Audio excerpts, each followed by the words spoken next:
All right, welcome everyone to Paul Vato Show. I am your host, Paul Vato. The show is brought to you by Club TV. We can play poker and we teach them the World Series of Poker, but that's neither here nor there. I'm just waiting for my guests to show up. I'm going to share it with followers to like Paul. So welcome. Today's guest is a very special friend of mine, Anthony CiTRic Campos, who is a musician, but also an actor. You can probably go from Lopez. That's the updated George Lopez show. And he's here. Anthony, I'm going to invite you up in a second. Barsha, thanks for being here. Make sure you check out Barsha's show coming up next. So I'm just going to update CiTRic, sit tight. And I will invite you up shortly.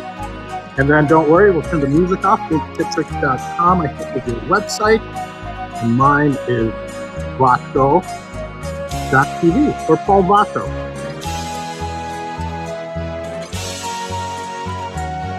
So thank you folks for being here. We're going to let people start filtering in. If you're joining us on one of our live streams, whether it's Facebook, no, not Instagram, if you're joining us on one of our lives, whether it's Facebook, Twitch, or YouTube, welcome. If you want to catch the live show, come and see us over at Fireside. DM me and I'll send you a private invite link. So I'm going to invite my guest up and then I'll turn the wait bot off. So the music won't be on the whole time, Anthony. And thank you for being here. I'm going to invite you to video. I'll also be on video. Wait, let me make sure I'm inviting the right Anthony. Yes, Anthony Campos. Anthony, it is great to see you. I've sent you an invite. Just hit the accept. Hope your hair looks good. So, thank you. If there's an issue, just DM me on Instagram, or I think you might have my number. Let's see. So sit tight, folks, and don't worry. CiTRic, there you are, my friend. Turn on video. 1 second. We look good. All right, we look good. Yeah, doggy. Let me turn off this music. Folks, welcome.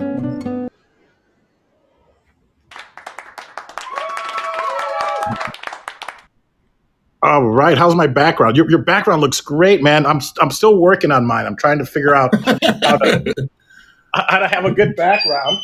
No, if it's too distracting, let me know. But, no, you're good, man. Good to see you, my friend. Likewise, bro. How you been?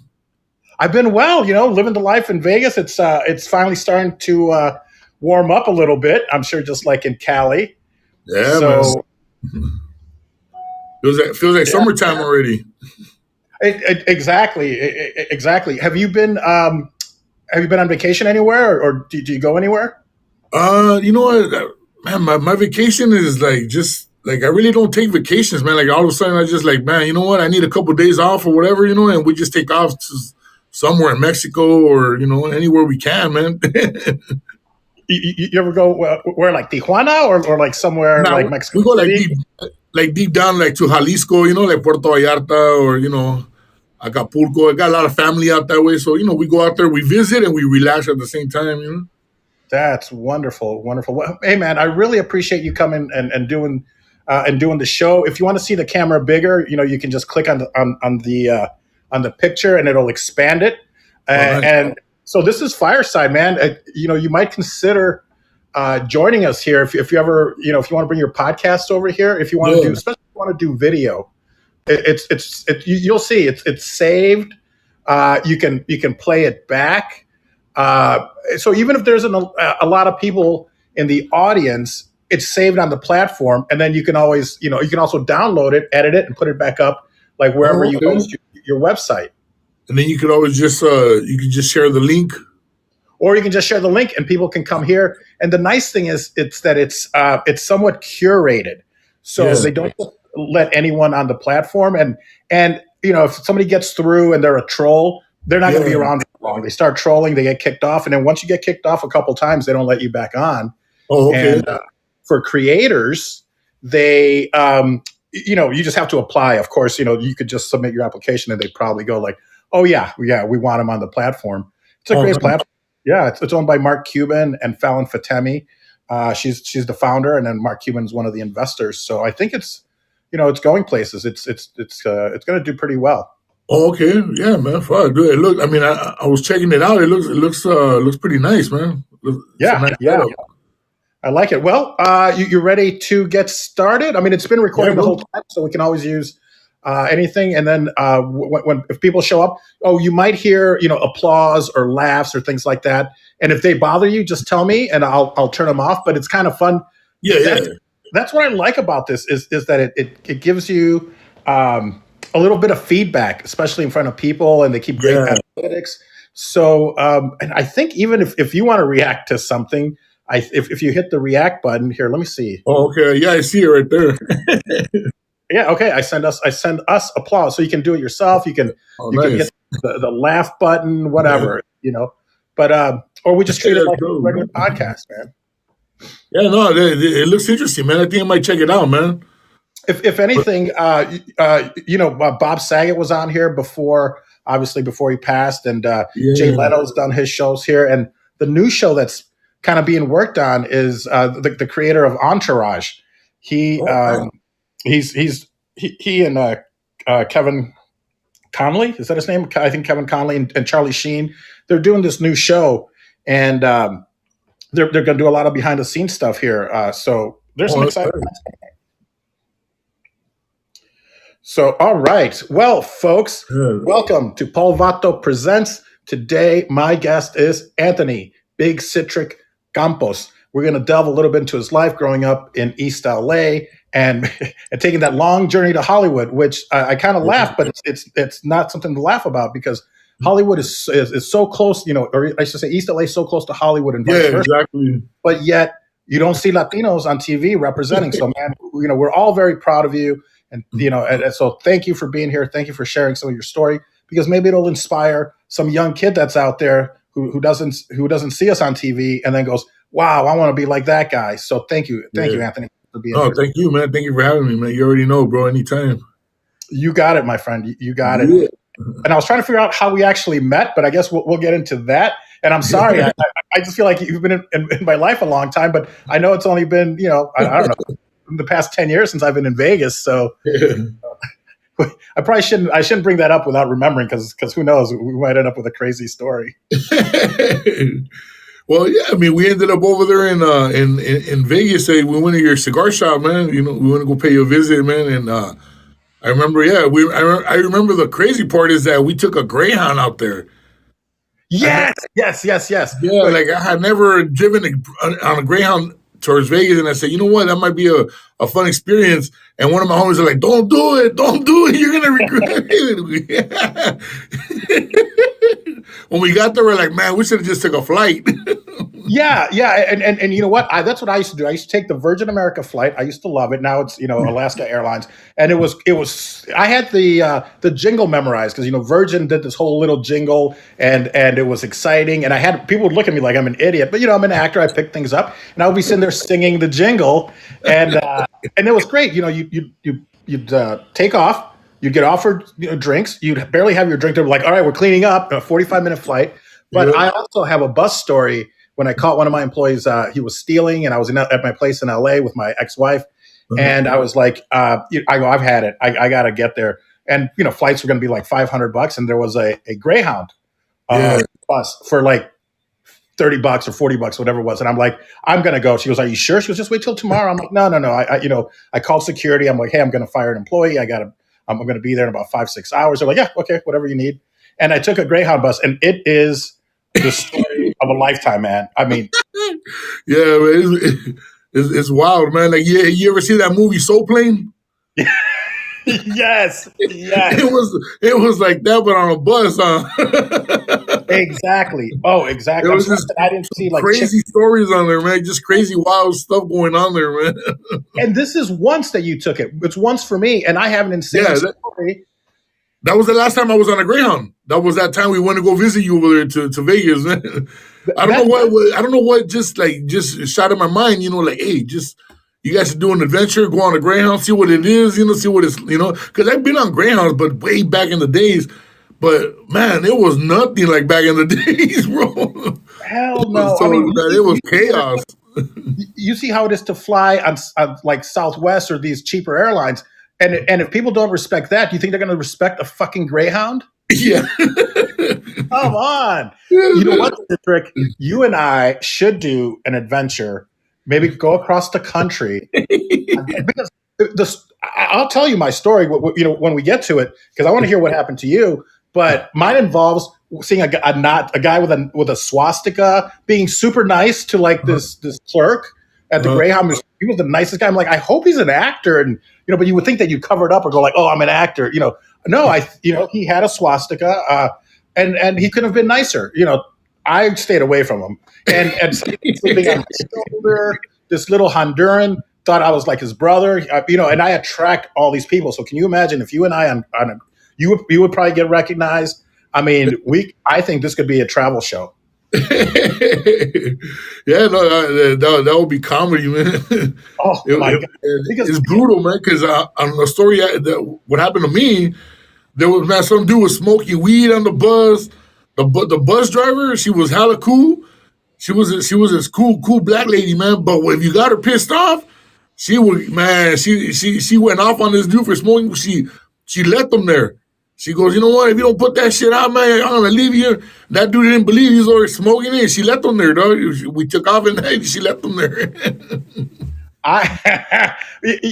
So the Greyhound bus station. That's right. You took it because it literally left you 50 yards from my cigar shop from Binny's. Yeah, we're literally right there down the street. It was right there because it was at the plaza. So the stories I've heard have been insane.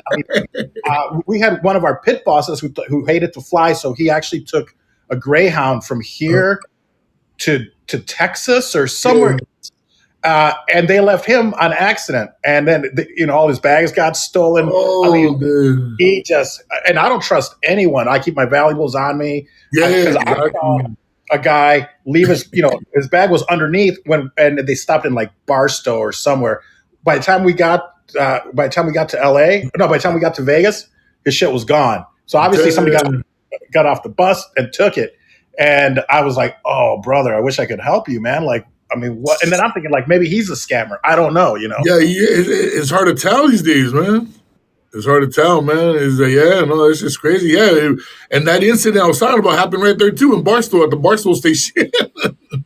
She left him in Barstow. She left him in Barstow. He had to get the next bus. Well, it is insane. I was dating this girl who, not to brag, she it's the only Playboy model I've ever dated, but obviously she was a Playboy model, 10, 12 years ago. Just like when we used to go to that strip joint here in Vegas, where not us, me, not us. When I and my friends used to go, I remember. I would remember. Rudy Nino was like, "Oh yeah, we have a Playboy model here," And then when I see her, I'm like, Miss 1968." Like Jesus, she was like.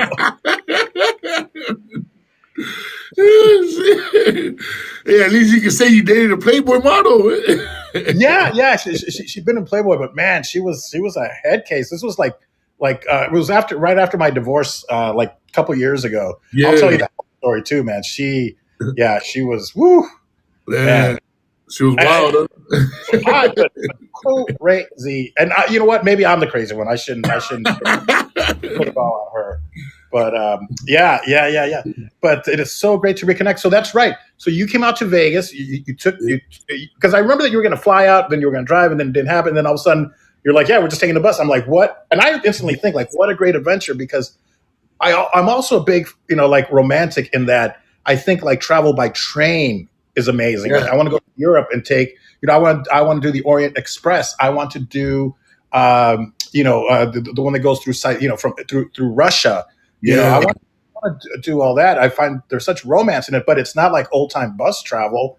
It's the dregs of society. No offense if you're great. I tried taking it a second time. I bought a ticket because somebody wanted me to be in their project in LA, and So I was like, oh, it's so last minute, and there wasn't a lot of pay, so I'm like, you know what, screw it, I'll just take the bus. So I got I think they still owe me a refund. I Oh, already gave away the story, but then I get there and it's delayed by 10 hours. I ooh. just tell them, I'm like, by the time I get there, it's the shoot's over. Like, what are you guys? Yeah, it What are you? doesn't make Oh, I had my Uber sense. driver driving, so I wasted like $40 in Uber, another 50 for the bus ticket, and so I still got to get that refund. Thanks for reminding me.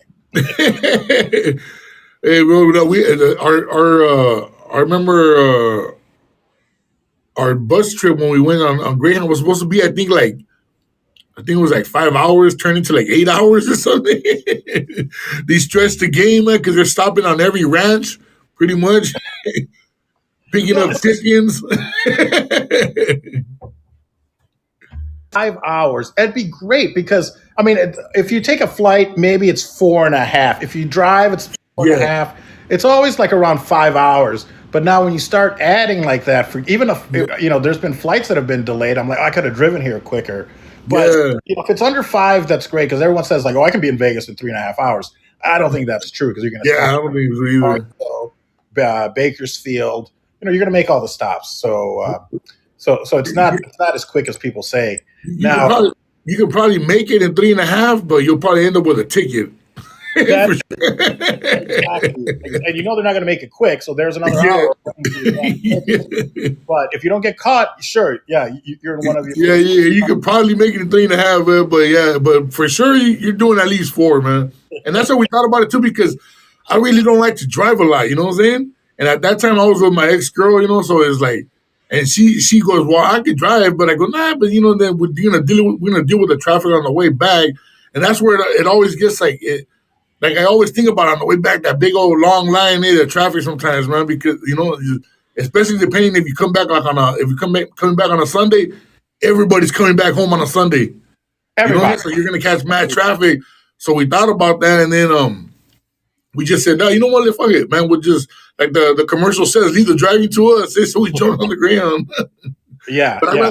I'd rather take a Spirit airline than the Greyhound, man. I'll tell you And that. that, my friend, says a lot. If you're willing to pay, oh my, I'd rather pay for Spirit Yeah. than a free Greyhound ticket. Yeah, I'd rather pay for the extra, to take the bags on a Spirit because Spirit Airlines charge. They don't charge you much, but where they get you is when they start charging you for all the baggage you take. Exactly. It's the nickel and diming Yeah, that's ridiculous, and it's like or your bag's 5 pounds overweight or whatever. Or what? You should have bought it. You should have bought it online because here at the counter it yeah, costs $30 to just to enter it. yeah. They want to tax you for everything, man. Yeah, exactly. Well, folks, thank you guys so much for joining us. Please give Anthony, or if you're here, please give him a round of applause. And thank you guys so much for joining us today on Paul Vato Presents. If you just joined us, my guest is Anthony Big CiTRic Campos, an actor, musician from Hollywood, and maybe a stand-up comedian because I've seen some of you. I've seen a little bit of your work, Anthony. Yeah, just in the last couple of years, I got into doing stand up because of my boy Phil Medina, which is also a comic, and he's been doing it for like maybe I think 14 years, and he produces shows all over the place too. And he just we met, through my boy Monsky. They were doing a podcast together, and then they were producing comedy shows at the Levity Live in Oxnard, and they would invite me down to the shows. Hey, come through, come through. So I started going down and hanging out. That's why I met Phil. And then one day they hit the road. Monsky would host the shows, and then Phil was the headliner. And he goes, hey, man, we're going on the road, man. We're going to do like Arizona, New Mexico, and Texas, and then turn around back and come back and hit a couple other spots. You down the road with us? And I'm like, yeah, fuck it, let's go, man. It was like, I think we were gone for a few, it was a few days, like a week almost, but I was like, man, I ain't got nothing to do this week, so let's do it, man. So I went out on the road with these guys just to hang out and show support and just to see what, because I've been on the road before when I started doing music back in the days. So I would be on tour and stuff like that, so I've lived that road life and it's always been fun. I mean, it gets to a point where, yeah, it can get like a little a little overwhelming. You know what I'm saying? You get tired of the traveling after a while, and you got to take a little break. So, but I hadn't been out on the road like that in a minute, so I told him, let's go. So I went, and these guys, they were doing shows like venues all across down, down all the way down to Texas, from Arizona all the way down. And Phil just started throwing me on there, man, like a couple of minutes, like bringing me up on stage with him, or right before he closes the show. And then I'm like, well, what do I tell him? He goes, dude, just talk to them, man. Just talk to the people, man. Tell them a story, man, whatever, man. And he goes, you're funny, man. You're going to make them laugh. And and I would go out there and say a couple of little things here and there and just talk some shit, and people would be, cracking up. So that went on, and then right before the pandemic hit, I did a show, my official show, that was like, okay, I could say, okay, I did an official set, even though I was like all over the place, but I did it. It was at the I think it was the Ventura Harbor Comedy Club out there in the city of Ventura in 805. And it was a not your average comedy show produced by Phil and Monsky. And so they threw me on there, man. And I did I think like 5 minutes or 10 minutes, something like close to 10 minutes. Yeah. But I was like all over the place, but I was getting a lot of good laughs, and it was cool. And then Phil goes, bro, you got it, man. You got what it takes, dude. You just got to fucking just start piecing shit up, man. And I was like, nah, I don't know, man. Because it's not, man, it seems easy, but it's not, bro. I get super nervous every time I go on. And he goes, dude, that's natural. That's normal. We all get nervous. Come on, man. He goes, you got it. So he kept pushing me in that. And I said, all right. So I started piecing up some stuff together. And then boom, man, the pandemic hit. So I was, so I was like, fuck, just when I was getting ready to okay, fuck it, I'm going to do this, man. I can do this. And then boom, that hit. So during the pandemic, I started just working on stuff with Phil and going over stuff. And he started helping me just to tag stuff. And, and I would give him ideas. What do you think? Should I try like this? And he would tell me, try like this, maybe reword it on this end, stuff like that. So throughout the last couple of years, that's all, I would just do that from time to time, just when I would have some free time too, and just try to work on shit, see what, I had I have a big old list of just concept jokes, and I promised myself after the pandemic, I go, once we get out of this, man, I go, everything all good and everything starts opening up again, I'm just going to go harder with it, man, and I'm just going to go all out. Every chance I get a chance to jump on the stage, I'm going to do it. And, that's what happened, man. Once everything started opening up again and everything was all good, and then Phil started producing shows again, and he just hit me up, you ready? And I go, well, not really, but, fuck it, let's give it a shot, man. You know what I'm saying? It's now or never, bro. I go, because that's one thing I learned about doing stand-up is, you could write shit down, but you don't know if it's going to really work. It could be funny to you at that moment, so you don't know if it's going to really work. So you got to constantly get on the mic, but, even if it's 10 people, 5 people, whatever, just kind of practice your material. That's the only way.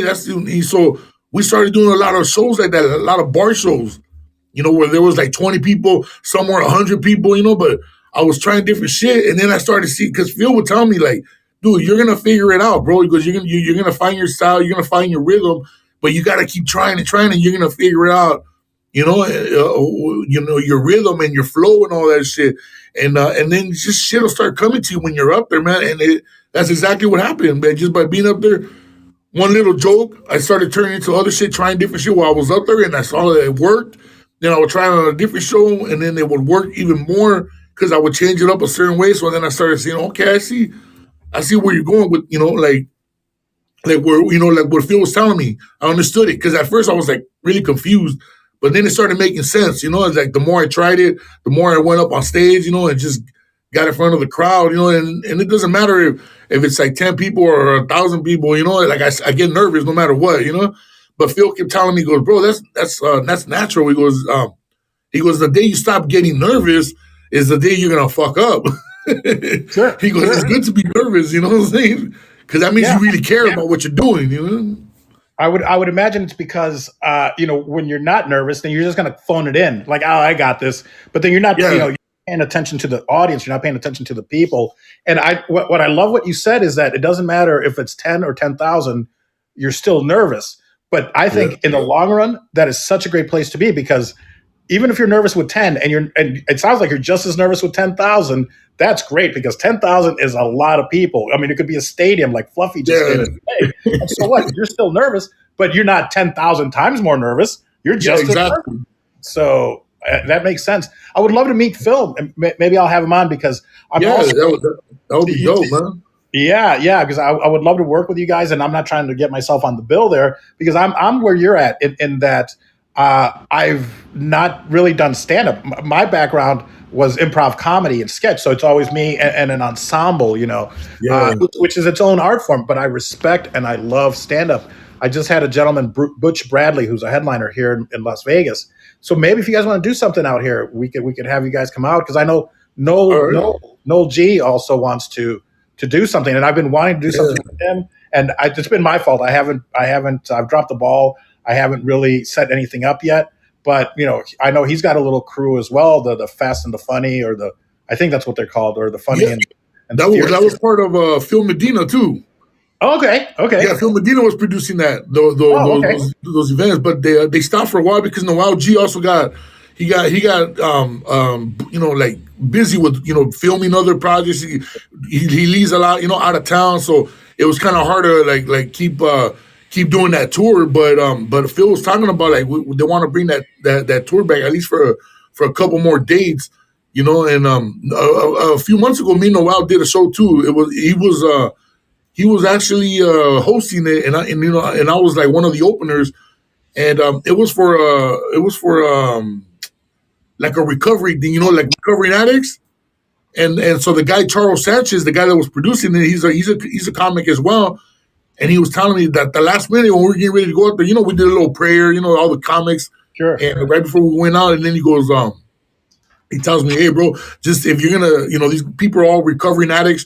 He goes, if you got any jokes about like drugs, and all, try to keep it light to none if possible.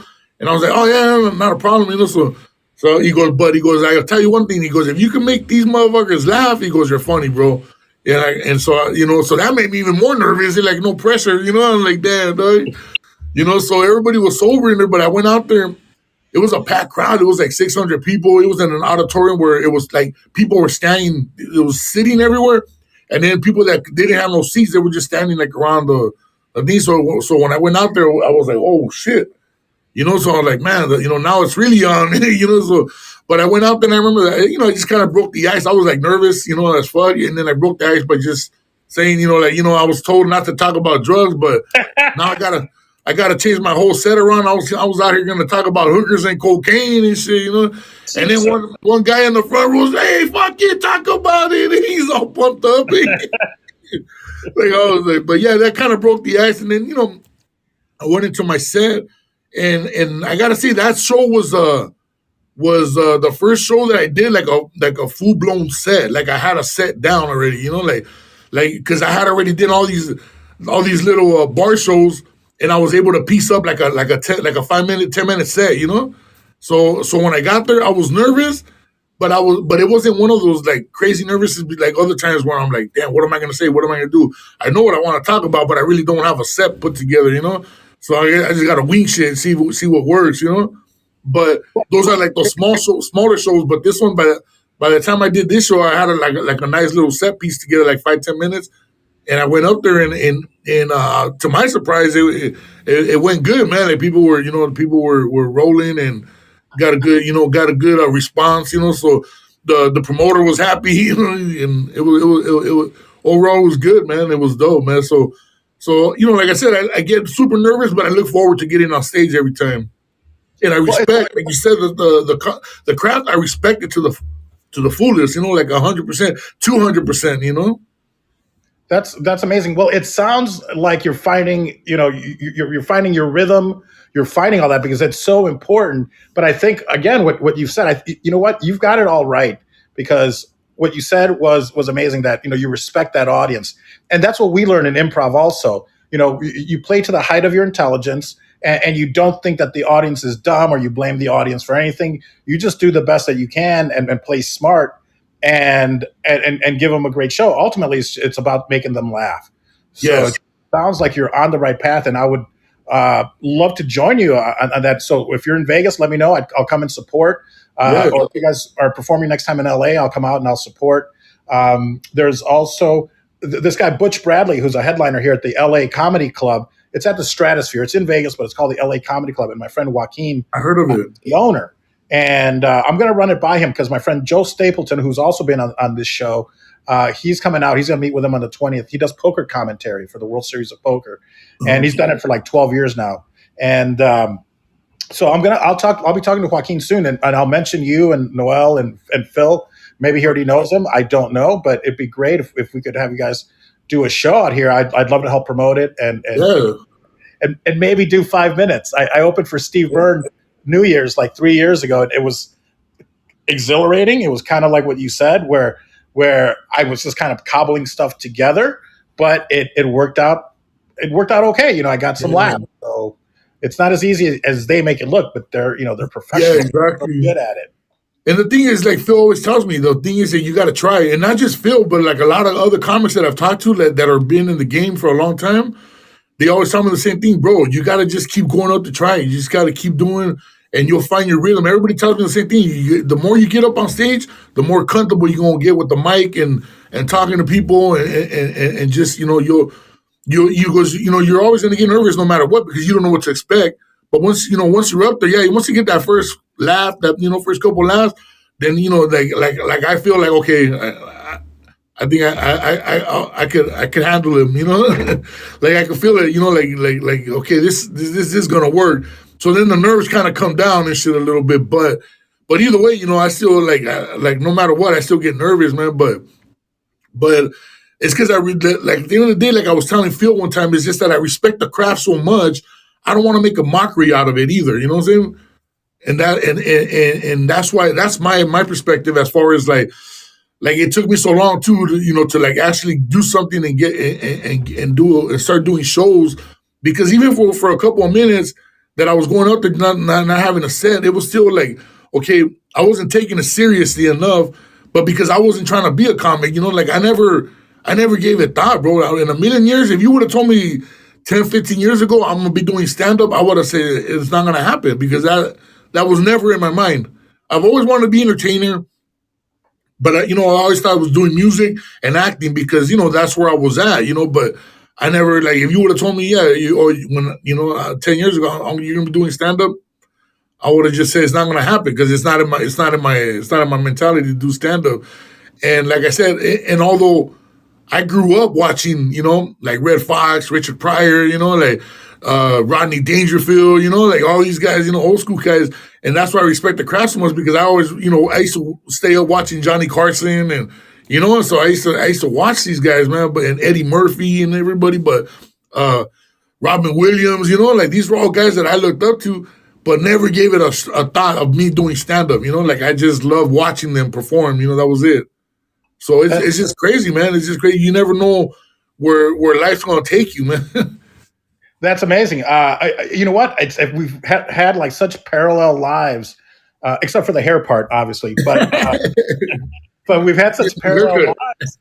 I'm getting to the point where I think I might. I had let it grow long. I had it shoulder length because of the pandemic, and I had a full beard. And then when I went and they cut it, and they literally, it was like a one. It was. I barely had hair, and I kind of liked it. Now it's been about 3 months, and this is just how long it's gotten. That's how short they cut it, and I kind of liked it, So yeah, it's cholo, man. It's easy. It's easier to fucking keep the style, You don't got to do much after you get out of the shower. That's perfect. I love it. And you know what? I mean, it's like I just kind of glossed over this. You doing stand-up, it's almost natural. I mean, you have one of the greatest minds in your corner, and I'm sure that if you asked him for help, and maybe he's already helped you, my goodness, you are the star of Lopez, which is the show by George Lopez on TV Land. And forgive me, I don't know all the details. And it's a great show. I mean, I saw it, but I don't know if it's, if it's streaming right now, or I'm sure you can find it anywhere in video on demand. And it's such a funny show, such a great show. But you're friends with George. I mean, yeah. I know it's tough though sometimes to go, because I'm friends with like Bobby Lee. I mean, at least I used to be, when I did Matt TV and whatnot, and Steve Byrne and a lot of these wonderful, amazing, Butch Bradley now and Jeffrey Yeah. Keller. And so I know that if it's on me, like I need to reach out and go, I'm ready. Can you help me? Or can you at least look at my set and give me some?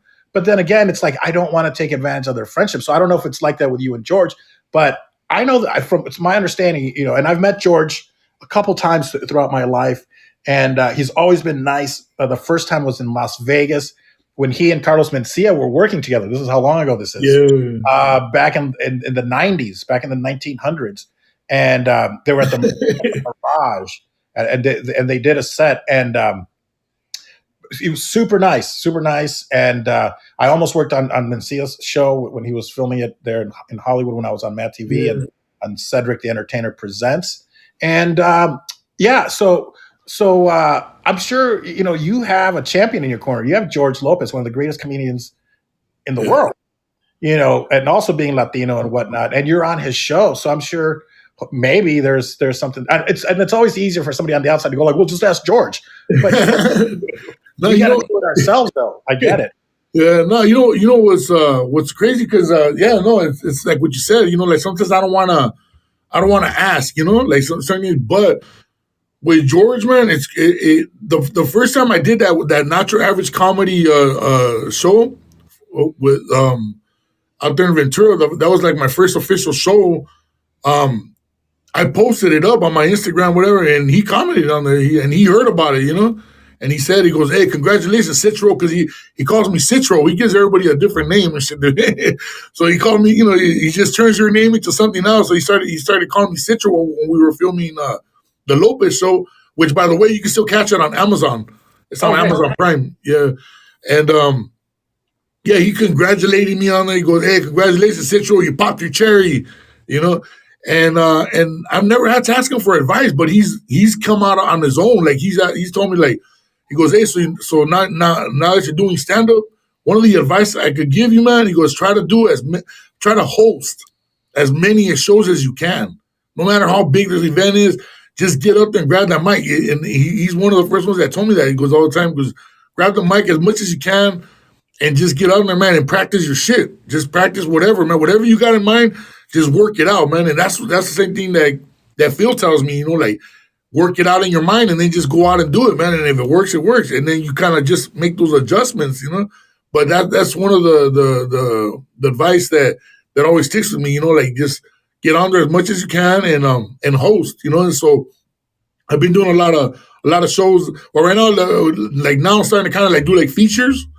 But I was doing like in the last few months, I did a hosting for like a lot of events, so that helped, man, and it did help me to like build up for these bigger shows, that we've been doing, but George, anytime he tells me, he goes, anytime you need advice, hit me up, and he goes, "I'm here, man," and the times that I have hit him up, he always hits me back right away, and he tells me this and he'll break it down. And, he's giving me advice like that from stand-up to financial advice to, like just a bunch of, just precious gems, man. Amazing. That's wonderful. Yes. Yeah. Wonderful. It's great that you have such an amazing resource, but it also, that speaks to who the type of person you are. You're such a wonderful guy. And of course, people want to help you because you're an expert in some other things. I could come to you if I decided to get into the music game. I'm sure you are a wealth of knowledge when it comes to music. So, and obviously now TV and getting into acting and all these things. So it's nice. What I really wanted to make 2022 about was collaboration. And I feel like this is part of it, doing this podcast. So I really thank you for being along on my journey of me reaching out and you saying yes, that you be here. You even did what all the white people do, which is you actually use Calendly. You're like, like, I'm gonna schedule this. So yeah, no, I was tripping out. I was like, "Oh, this is pretty easy," I was like, "Yeah, let's do it, man." and it's a great platform, I think, to use. So thank you. Yeah, and hopefully maybe we can do something here. Maybe we can stand up here because Butch Bradley offered to. I think we're going to create a show for Fireside where he's going to help me with my stand up and nice. Cultivate a whole show. So if you want to be a part of that, I'll let you know. we were thinking maybe, I think Wednesdays. Maybe I'm making it up. I don't know, but I got to reach out to him and see if we can set something up here where we would work on our stories, and then he'll go like, okay, this is a funny part. This is a funny part. So if you want to be involved, I'll let you know. Yeah, no, I'd be done with it, man. I'd be honored, man. Awesome.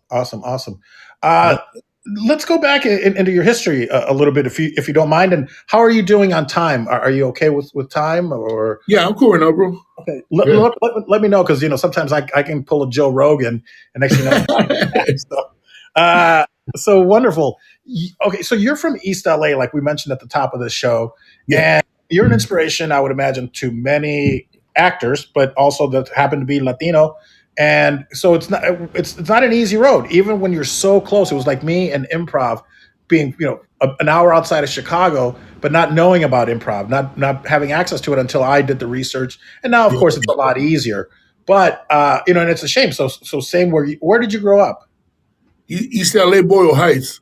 And I say Boyle Heights because I was born in Boyle Heights. Back in the days it was called General Hospital. And Boyle Heights is weird because a lot of people don't like to people don't like people that are hardcore Boyle Heights citizens don't like to be called East LA, even though it's part of East LA. It's just that there's Boyle Heights and then there's the city of East LA, but they're together, connected. There's just one street that divides it. And I don't even understand, because I always say East Los Boyle Heights because I grew up on both sides. I was born in Boyle Heights, but I grew up on both sides. So I always claim East LA, Boyle Heights. So shout out to all my peoples out there, man. And I'm just trying to make everybody proud too, man.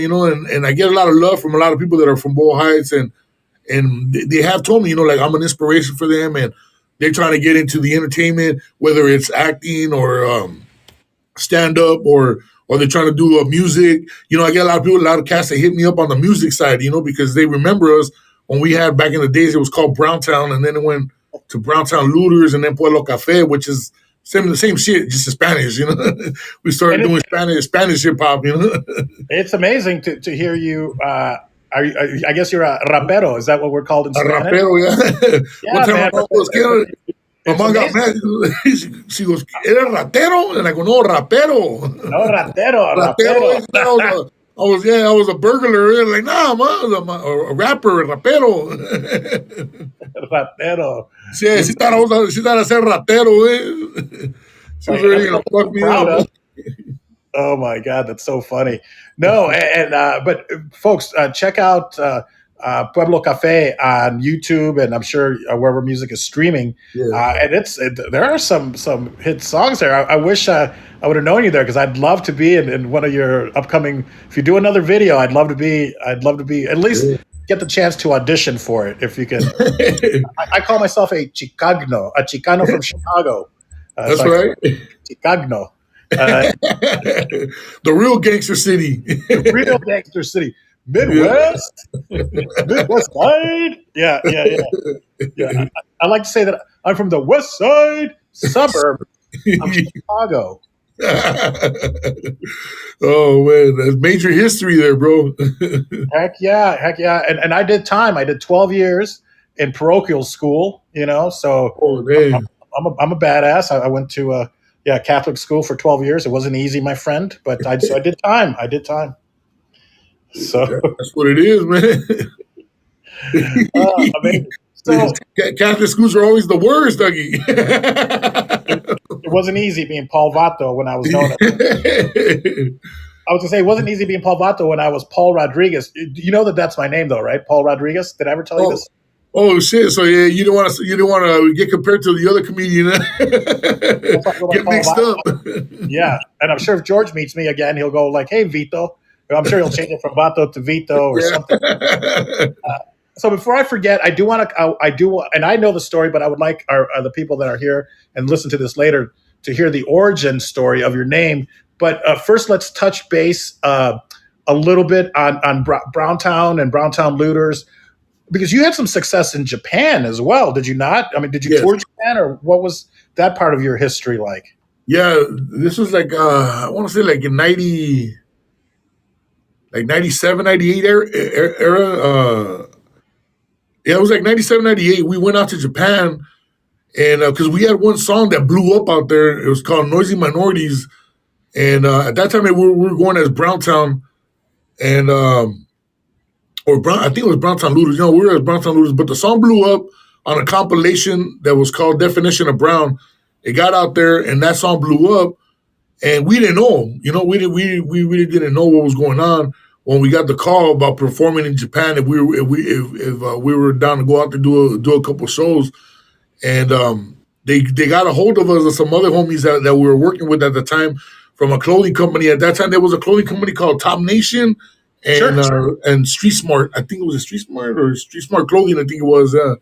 And those guys, they sold a lot of clothing in Japan, right? So they had a hookup out there. So one of the promoters from out there tells them, "Hey, by any chance, do you know how I can get a hold of these guys, Browntown?" And showed them a picture. And then my boy Germ and Julian, shout out to Germ and Julian. They go, yeah, that's the matter of fact. That's those are our homies. Those are our friends. Like, no way, yeah. So they made it happen. So they put us on a tour out there, man. We're out there for like a week, and we had a couple of shows. But the main show that we did, that was like the biggest show, was like the Lowrider Super Show out there. And then when we got there, we thought we were just like one of the openers, and the guy goes, our translator and our tour guide was telling us, he goes, "Nah, man," he goes, you guys are the headliners. And the headliners, we're only ready to do like 20 minutes of a show at the most, And then he goes, yeah. And well, who else performing? He goes, nah, well, that's it, just you guys. And like, what do you mean? Just we only came for like a 20-minute show. Oh no, you guys got to do at least an hour. I'm like, oh, great. But good thing my DJ at the time, he had always came prepared, with extra music. Good thing I knew a lot of the other songs, and even though a lot of the songs we didn't practice, we practiced for a certain set, we still knew a lot of the songs. We had them, it was just a little recap. Sometimes I would just listen to real quick, and then okay, cool. And then now I'm ready. We're ready to do this shit. But man, I gotta tell you, man, that shit was wild, man. When I got off stage, I mean, first of all, it was a huge crowd, man. It was like maybe like 20,000 people in the crowd, and so we you know what I'm saying, we already got paid. There was no way we could say no. We couldn't back down. We had to do the full hour. So it was like, so we did it, man. By the time I got off stage, I shit you not, man. As soon as I walked off it was a big stage. Then they had some stairs that go down into the backstage area to the dressing rooms. As soon as I didn't even I don't think I made it down all the way down the stairs. I remember I just not fell, like, like by accident on purpose. I just let myself drop, and I was just laying there for like 10 minutes, man. They were, hey, you all right? They're going to call paramedics. I'm all right. Just let me catch my breath, bro. I need some air. I had never did a full hour show like that, man. Like the most we ever did was like 30 minutes, at the most, Man. Now I could see, like, if that happened in comedy, you're like, shit, I'm not prepared, but I can, I'll just talk. You can't just I guess you can freestyle, but I mean, come on, you can't like make up songs. You can't make shit up as you go. You got to have shit ready. So good thing my DJ had all the instrumentals, and he knew where all of them were at, queued up. So it was easy for him to, like, fuck it, okay, let's do it. Like, we'll stretch it out. Don't want no big deal. And then a good thing, he knows all the songs, all the lyrics. So if I forget something, what I'm saying, like, those guys would catch it. Him and my other partner, Skinny, he was doing my backups. So and the choruses, so he knew all the lyrics to the songs. So yeah, if I would miss a beat on something, he would jump in and he would catch it, and we made it work. It would, like, the audience wouldn't even be able to tell. So we were in sync like that. So we had it was like practice drills you do sometimes, and it was a good thing because that shit came in handy for that show, especially, man, because. Some groups just go like, okay, we're doing 15 minutes, 20 minutes. That's all they have. That's all they're set. And that's all they have practice for, And, and that's how we were. But at the same time, because of all the other practice drills, and we would practice other songs, even if we weren't going to perform them, but we would practice them just to have them, like in the head, just a practice drill, just in case you never knew. And it came out, to one of those situations. Amazing. It just shows that mentality of being always being prepared. I mean, Yeah, it's man, you uh, just never know. it's a great motto. It's a great thing to live by because you could have just been like, no, we can't. We only have 20 minutes. We only have Yeah. we didn't know we were going to have to. Well, you know what? You should have been prepared. So you stepped up, you did it. And I was going to make the joke that not that it matters because you could have said anything. They're Japanese. They didn't speak English anyway. So Yeah, no, man. Yeah, but you know what was the craziest shit that tripped me out while we were there is when we went out when we were backstage hanging out, we're chopping it up, we're talking to the promoter, and then amongst the group, we're just going over the songs that we're gonna add in to make up for that full hour with me. We were going over certain shit, and then but it just seemed so quiet outside, and I'm like, dude. And then it was snowing to top it off, right? That day, it was snowing hard. It was like a blizzard, and I'm like, dude. I go, I don't hear nobody. I tell the promoter, are you sure people are going to show up? Because it sounds awfully quiet. He goes, no, they're out there. There's cars. They're looking at the cars walking around. There's already people sitting in front of the stage. And I'm like, all right, well, let me go out there and check it out. Because I honestly thought, I go, man, there's no fucking way people are going to show up. It's snowing. But I went out there, and there was a nice group of people out there, walking around. Because it was at a convention center, so it was all spread out, but you could see the people walking around, and then there was people sitting in front of the stage. There was no seats; they were sitting on the floor with their legs crossed, but like quiet. They were talking, but like quietly amongst themselves. And I'm like, damn, these people are like really fucking polite. That's the first thing that went through my mind.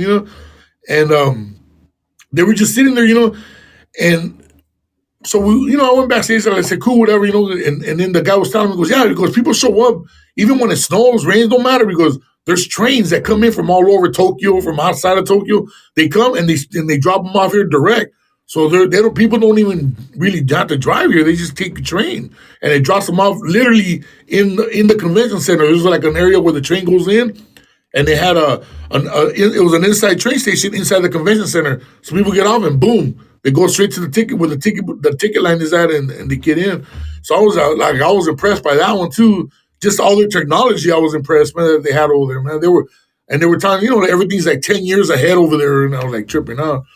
But yeah, no, so when it was showtime, I remember our intro had started off with a chopper helicopter, and it was like news clips from East LA, Boyle Heights, like at that time all the shit that was going on, and so we threw all that shit in. So these motherfuckers all of a sudden, they hear the chopper, they hear all that, and Browntown Looters this and that, and just my DJ was just mixing in a lot of shit, and you start hearing like the crowd just getting loud and loud and loud, and I was like, what the fuck?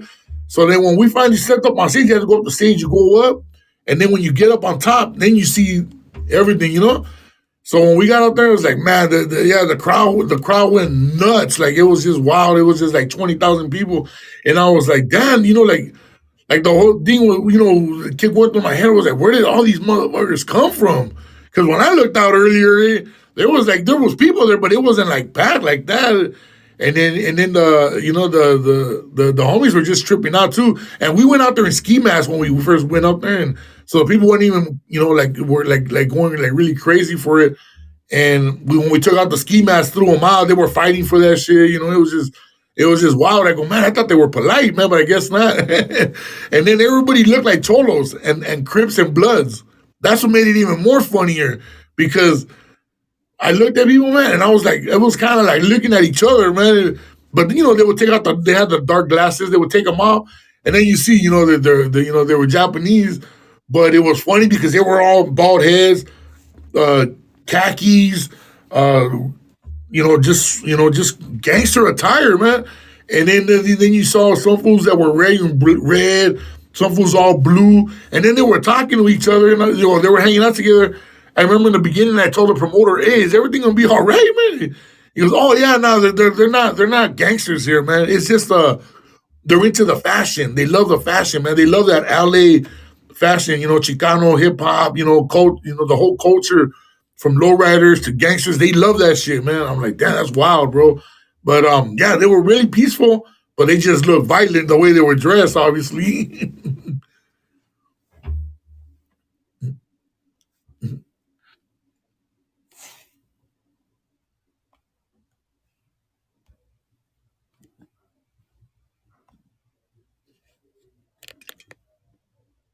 Yeah. I think hold on, my bad. I think it muted.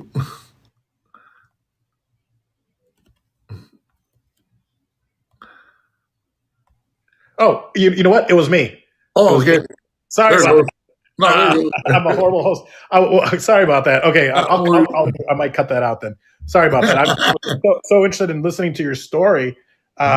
So, yeah, I can only imagine that. I mean, because I'm a fan of documentaries, and I've watched documentaries, and especially on the Chicano culture, if you will, in Japan. I mean, we're like a big deal there. They love. I mean, they're into also like lucha libre, the Yeah. cholo culture, and you know all that. The lowriders, and it's just so funny to see these guys, and you see them, you're like, look at all these, what are all these Mexicans doing in Japan? And then you're right, they take their glass off, where you're like, oh no, they're clearly Japanese, but they love the culture, and it must have been frightening to see Bloods and Crips like next to each other, just chatting because they like blue and one likes red. Yeah. You know, Yeah, that was the crazy part, and I kept asking the promoter, man, hey, are we good on stage? Like, are we good with security here? Because this shit looks kind of sketchy, bro. And he goes, oh, no, don't worry, it's just a fashion thing here, man. They're not gangsters, man. It's just a fashion thing. And I go, damn, that's wild. that's crazy. I love it. I would love to. I have not been to Asia, so that's on my bucket list when I do my travel Yeah. show. Is go to Asia and meet people that I've only met on social audio. That's my idea for a show. Man. Is I want to do a show where I meet people that I've only met on social audio, and not just do it in the U.S., but do it throughout the world. So maybe you can join me on a leg of that trip. I really want to do. Man. I want to do something with me and you on Greyhound, maybe through the U.S. Yeah. I mean, I can't imagine. Yeah, that shit will be comedy, man. Ooh, comedy gold. So your name CiTRic, and I know I think I know the origins, but maybe if you could share that, and more specifically, I want to know why you stylize it, capital C, little I, TR, little I, capital C. That's my question. But if you want to share how you got the name CiTRic, or Citro, I know you got Citro from George Lopez, but CiTRic, it's such a great nickname. Yeah, I mean, one of my the way I got it is because one of my homies, rest in peace, back in the days, we used to go to all these house parties everywhere, right? So I used to do, get on the mic too, and do, we start busting, freestyles, written stuff, and we would just perform for at a house party, random shit. Especially when my DJ was DJing, they would hire him a lot to DJ in all these house parties, and I would go with them, right, just to hang out. And sometimes they would tell me, get on the mic, just fuck around, man. It's like during certain, in between certain sets. So he would throw on an instrumental, and I get on and busting, and people were, get pumped up. So my boy that gave me the name CiTRic, his name is Boxer. They used to call him Boxer, rest in peace. And he lived next door where I was living at the time. And he's the one that connected me with my DJ. He's the one that told me, goes, you got to meet my boy Clear, he's a DJ. You guys might be able to do something. So he's the one that connected us, and he would always hear, hey, we saw your boy, because he used to call, my name is Anthony, but everybody in my neighborhood or from back in the days, like my family and everybody that knows me since I was a kid, call me Tony. Sure. People would tell him, hey, we seen your boy, your boy Tony, your boy T over there performing. So he would tell me, he goes, bro, you're like citric acid. You're everywhere. And like, what the fuck? What do you mean I'm everywhere? He goes, yeah, I hear that you're everywhere. And then I go, and then I really never really paid much attention to citric acid. I heard of, citric acid, obviously, but I just never really paid attention to it. And then I go, well, what do you mean by I'm everywhere like citric acid? Started telling me, he goes, if you look at the back of Pepsi cans or soda cans in general, like maybe shampoo and stuff like that, you'll see citric. Go, that's you, bro. You're everywhere, doggy.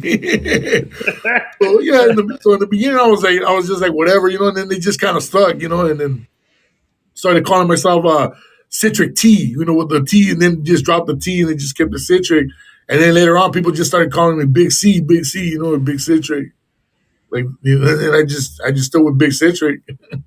I love it. I love it. Yeah, that is so funny that they would pick that somebody would pick up on that the fact that citric acid is everywhere. They're like, Yeah. that's like fucking tea over there. This that's another thing that you and I kind of share, and that is the being everywhere.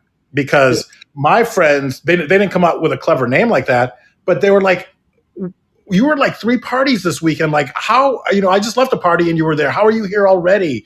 Yeah. So I always got busted. Now, and at one point I said, like, oh, I have a twin brother. So some people think that I have a twin brother because I'd be like, yeah. Maybe you saw my twin, because I know he was going to another party. But I was almost embarrassed to say that it was me. That was me at all those parties. Oh, man.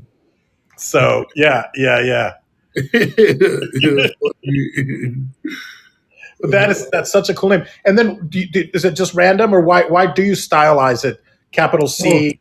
On that, because I know for one, I thought it just looks better, but the main reason is because a lot of people always confuse it as critic. Like I've had people go, "Hey, it's Big Critic," "Hey, Critic," and shit like that. Yeah, I'm gonna criticize you, motherfucker. Shut up. Yeah, I'm gonna call you critic because you're always complaining, man. Yeah, so it's easier. It's easier to read. It's more legible. The eyes. You're right. You're right. That makes sense. It's funny, just the way names evolve. Because I started out with my friends were trying to figure out. Everyone gets a nickname, especially like in college and whatnot.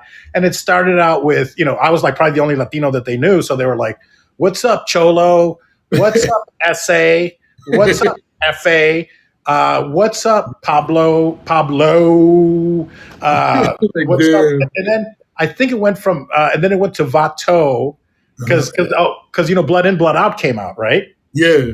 And then so everyone was like, "Orale, Vato, what's up, Vato?" So it was Vato, and I didn't get called Vato until I moved to Hollywood, and I ran into Latinos, and they're like, "Oh, Paul Vato," and I'm like, Yeah, Paul Vato. So I'd be sitting at my cigar shop. My first business was an ice cream shop. I'd sit at my cigar shop, and the name Vato Cigars is right there. You saw it, and then, Latinos would walk by. They're like, "Vato," and I'd be like, somebody that knows me. I'm like, "No, it's because you chose a name that all Latinos use." Yeah, exactly. But that's how my name. That's how it came. That's how it was. That's a good name, man. Like, it's a good name, man. Paul Vato. I just realized that my screensaver changed, and I was like, "Holy shit! I hope it's not my photos." I'm like, got a bunch of naked pictures popping up all of a sudden. Yeah. Which you wouldn't mind the ones on the Playboy model, or my friend would send me pictures of her boobs. But if it's all of a sudden my little wiener pics, forget that. You don't want to see that. But it's actually all the music that I listen to. So I've got anything from The Cure to Fred Fender to New Order to classical. Yeah, I see The Cure, Friday I'm in Love. So how did you get into rap? We're going to go back just a little bit because I know, did you meet, was it Kid Frost, or was it just because he was in the game, or was there some kind of connection to get you into the rap game? Well, basically, I was already doing rap before Frost and Mallow came out, and I started doing like in the late 80s, like 88, like 89 is where I started kind of like, trying to rap, like I was like listening to songs like from Tone Loc, Young MC, cats like that, that were blowing raw bass. Who else was De La Soul? I would write down the lyrics and I would try to memorize the shit, and then I had instrumentals, and I had one of those like the karaoke machines with the double tape deck. So I would record, to just kind of make my demo like that, and it sucked, but I was trying to give it a shot.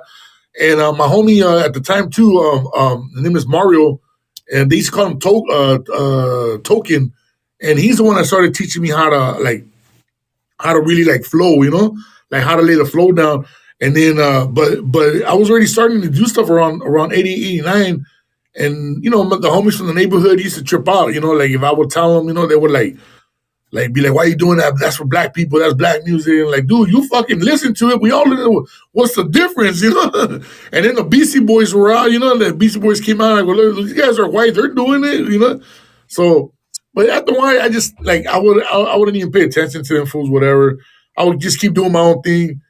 And it wasn't until about when Malo Mayonnaise came out with Mentirosa, and even though he's black, but he's Cuban black, and he's still Latino, he was doing Spanglish shit, and that just kind of like opened it up for Latino, set it off, and then right after that, Kid Frost came out with La Raza, and that even opened up even more doors, and that just set off a whole nother generation of Mexican rappers, which eventually turned into Chicano rap. But at that time, nobody was calling it Chicano rap, So by that time, when Frost came out, we had already cut a demo. We had already did a couple demos. I was ready with my crew at Browntown.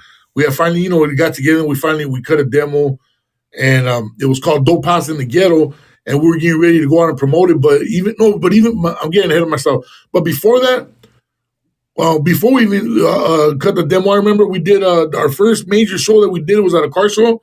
We opened up for Kid Frost. That's when Kid Frost was, blowing up.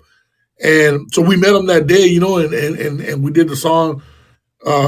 We did a couple songs, and he thought our show was dope. It was cool, and that was it. We just kept it cool, whatever. Although one of the guys in the group had beef with Frost from a while back. So, but I don't know, it was weird. They cut the beat that day, but then it got worse again. And then we're backing up the homies, so there was some kind of beef for a while between us and Frost. But it was nothing like I wasn't really like tripping. It was just more like because I'm backing up the homie and shit, part of our crew, that's all it was. But yeah, eventually all that shit got squashed. But yeah, like a few months later, man, we ended up dropping our first single. We got a record deal with an independent record label, and we got fucked on the deal, but we still, we were able to put out the single. It's like they say, it's like if you don't get fucked in this game at least once, you're in the wrong business, because it's crazy, man. Business, the movie business, the entertainment business in general. That first time, you're probably going to get fucked, and then you learn how not to get fucked as much, and then hopefully you don't fuck anyone else. But it's that's the name of the game, man. So I'm glad you made it through, and because it's not easy to do that, and then to be Latino and doing it. So I'm glad you didn't listen to your homies. Because like you said, we were all listening to it. We were all exactly. And every single artist you mentioned was an influence on me. And I've never been, into the music business, but it was definitely all very influential. And it didn't matter that they happened to be black or whatever. And then when it comes to being Latino, African Latino, I mean, that's Cuba, that's the Dominican, that's Puerto Rico, all that. So it's great that you didn't listen to the naysayers and continued and brought some wonderful art. Now, do you know Lalo Alcaraz, who does La Cucaracha, and like Esteban Zul? Because I know Esteban Zul and this guy and these few other guys had a group back in the day called Aslan Nation. Yeah, we toured with them guys. Matter of fact, we did a show in Berkeley Square in 1992, right before our single "Dope House in the Ghetto" dropped. One of our homies that was rolling with them at the time, MC Machete, he was doing all the Spanish stuff because the other guys they knew Spanish, but they really didn't know Spanish. My boy Machete, his real name is Wasim. He was really great in writing and reading and rapping in Spanish. So he was one of the first to like really do like all Spanish stuff. And he was rolling with them at that time with Aslan Nation, and they were doing a show up in Berkeley Square in 1992. And I think that's the first time I met them, or I had already met them before. Not 100% sure, but after that we started kicking it hard. Like we would hang out. When they come to LA, we'd hang out with them over here. We go up north, we'd hang out with them, and they would always watch our back. We'd watch their back down here because that whole norteño, sureño shit, But we didn't play that game. They didn't play that game. So when they would come out to LA and do shows, we would always show up because we were there to support and and make sure they were good, while they were out here, and to vice versa. We go up there and they make sure that we were good. Same thing with some other guys they were working with, brown skin artists that were called BSA, and they would take care of us out there, and the show was a good time, and vice versa, But we did a show with them. They pulled us up on stage to do one song, and they were opening up for Money B, and it was the group was called Raw Fusion, which was Money B and DJ Fuse from Digital Underground. And that night is the night when we met Tupac. When Tupac had just finished doing the movie Juice, and obviously his first album was out, did good, Apocalypse Now, and we met. We were already like fans of Tupac. So when we saw, and of course Digital Underground, but when we saw Tupac there, and it was just like, damn, he came up on stage, did a song with Money B, and we got to hang out with him backstage, and we chopped it up. Hella cool dude, man. Just like really humble, man. Everybody wanted to take a picture and get him to sign something, and he was doing all that, and he still took the time to sit up with us and chop it up for a minute, And then after we did our performance, his manager and I don't know if it was the owner of the label or they had a company called TNT Recordings. I remember he came up to us and we had just signed a deal to drop Dope House in the Ghetto, which was our first single, like 2 weeks before that. And the guy sits down in front of us, and I think his name was Greg. I can't remember his name, man, but I remember he was dressed up in a suit, had a suitcase, sat in front of us, pulled out a suitcase, opened up the suitcase, and he goes, "Hey, you guys signed? He goes, "Are y'all signed?" And then he starts putting out contracts. Like he was trying to get us to sign already right there. And we're like, "Man, we just signed a deal, man, for a single like 2 weeks ago with so-and-so." And he's all like, "Oh, all right, never mind, man." Put the contract back in the briefcase. He goes, "Hey, you guys are dope, though, man." And he shook our hand and he walked away. You know what? You got to be prepared. And obviously, he saw the talent, and obviously, so I would do the same thing. But that's a manager right there. Is like I'm going to get these guys, And man. Story 30 years later, man. So what a trip, though, man. What a trip. Yeah, I just all of a sudden I kind of put it together. I'm like, well, because they were also Chicano rappers, but yeah, they were from Berkeley. Yeah. Aslan Nation. And Aslan Nation, man. Shout out to them, man. Yeah. I'll connect you with them because they do a show every week on KPFK called I've been on there. Of Power.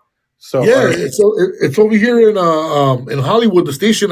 I went there a couple years ago. I was on there. We were promoting some shit, and Lalo interviewed us because we were promoting an event for the homie Antonio Pelayo. He does events out here like La Bulla and El Velorio. He does like these big events out here in LA.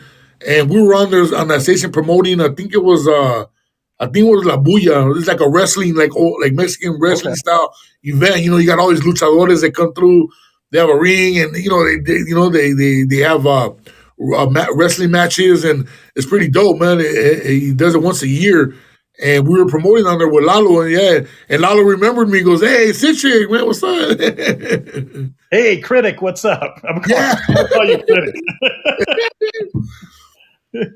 Yeah, man. But hella cool dudes, man, and their music, man. Their music was incredible, man. Steve, man, he had that voice, man. He had the chops, man, the flow, man. It was just dope, man. It was tight when we would do shows with them to see those guys perform, man. They had like a sick ass show lineup, man. They were a big inspiration to us, man. Wow, amazing. Maybe we should do a reunion show because you guys are still doing it, and I'll reach out to him. Maybe my mind's always working, trying to connect, trying to do something, But I'm glad that you know them and you came up with them. You've known them years longer than I've known them, so that's wonderful. I met him when I first moved to LA in 2000 when I first came out from Chicago. Oh, nice. So. Yeah, no, those guys hella cool people, man, and very talented, man. You know what I'm saying? And their whole thing was, it was really political.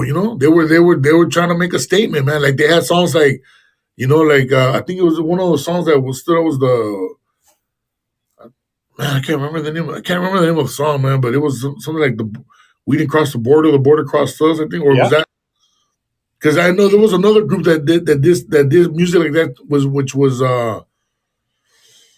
Man, I can't remember the name, man. But there was so many groups at the time who were doing political rap, and it was dope because you had people that were speaking for us, Because I'll be honest with you, man, I've never been into politics.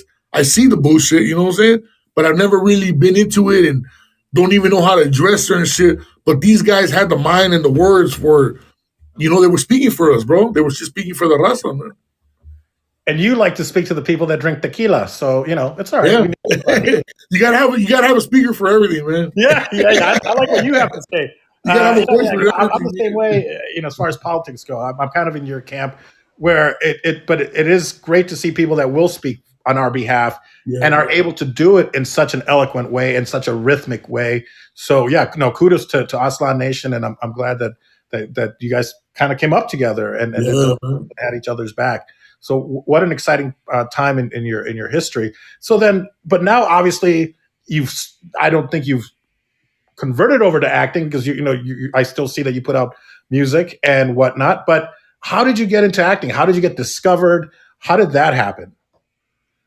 Basically through through the music. It's like I always say, music and movies go together. And I was on a website called brownpride.com, ran by my boy Sal Rojas. And I remember they hit him up first.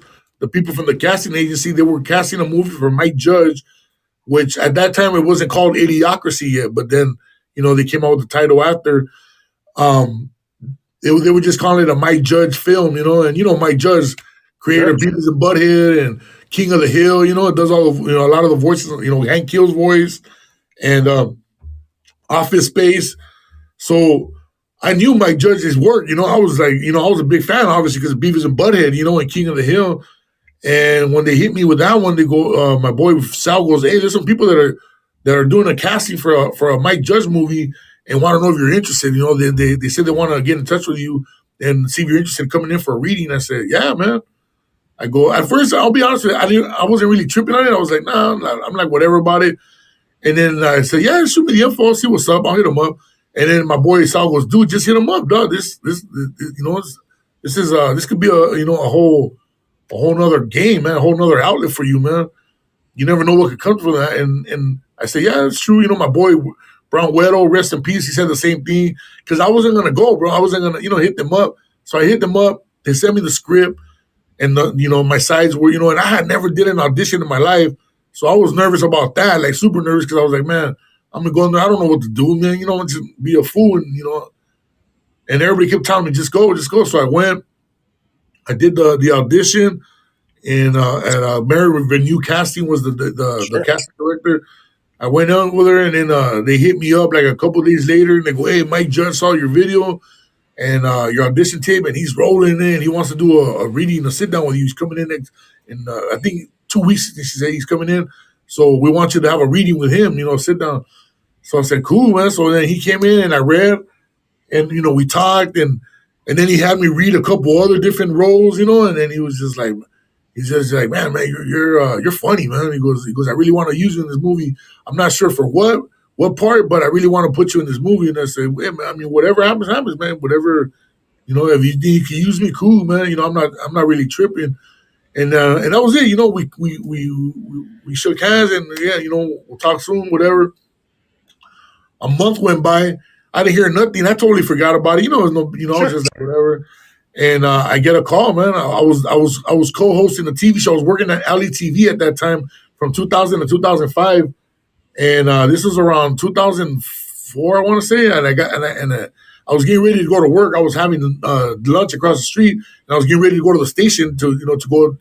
We would do a live taping once a month, and I was getting ready, and I get the call. I was having lunch, and I get the call, and they say, "Hey, this is so and so, from the Mary Venue casting. We just wanted to tell you congratulations. You got the part, and this and this and that." And I'm like, "What part?" Like I totally really. You didn't even have an agent. I I didn't even have an agent. I didn't have a manager. I had none of that shit. At that time, it's like I didn't even have a music manager at that time, because at that time I was doing music, but I wasn't really doing music.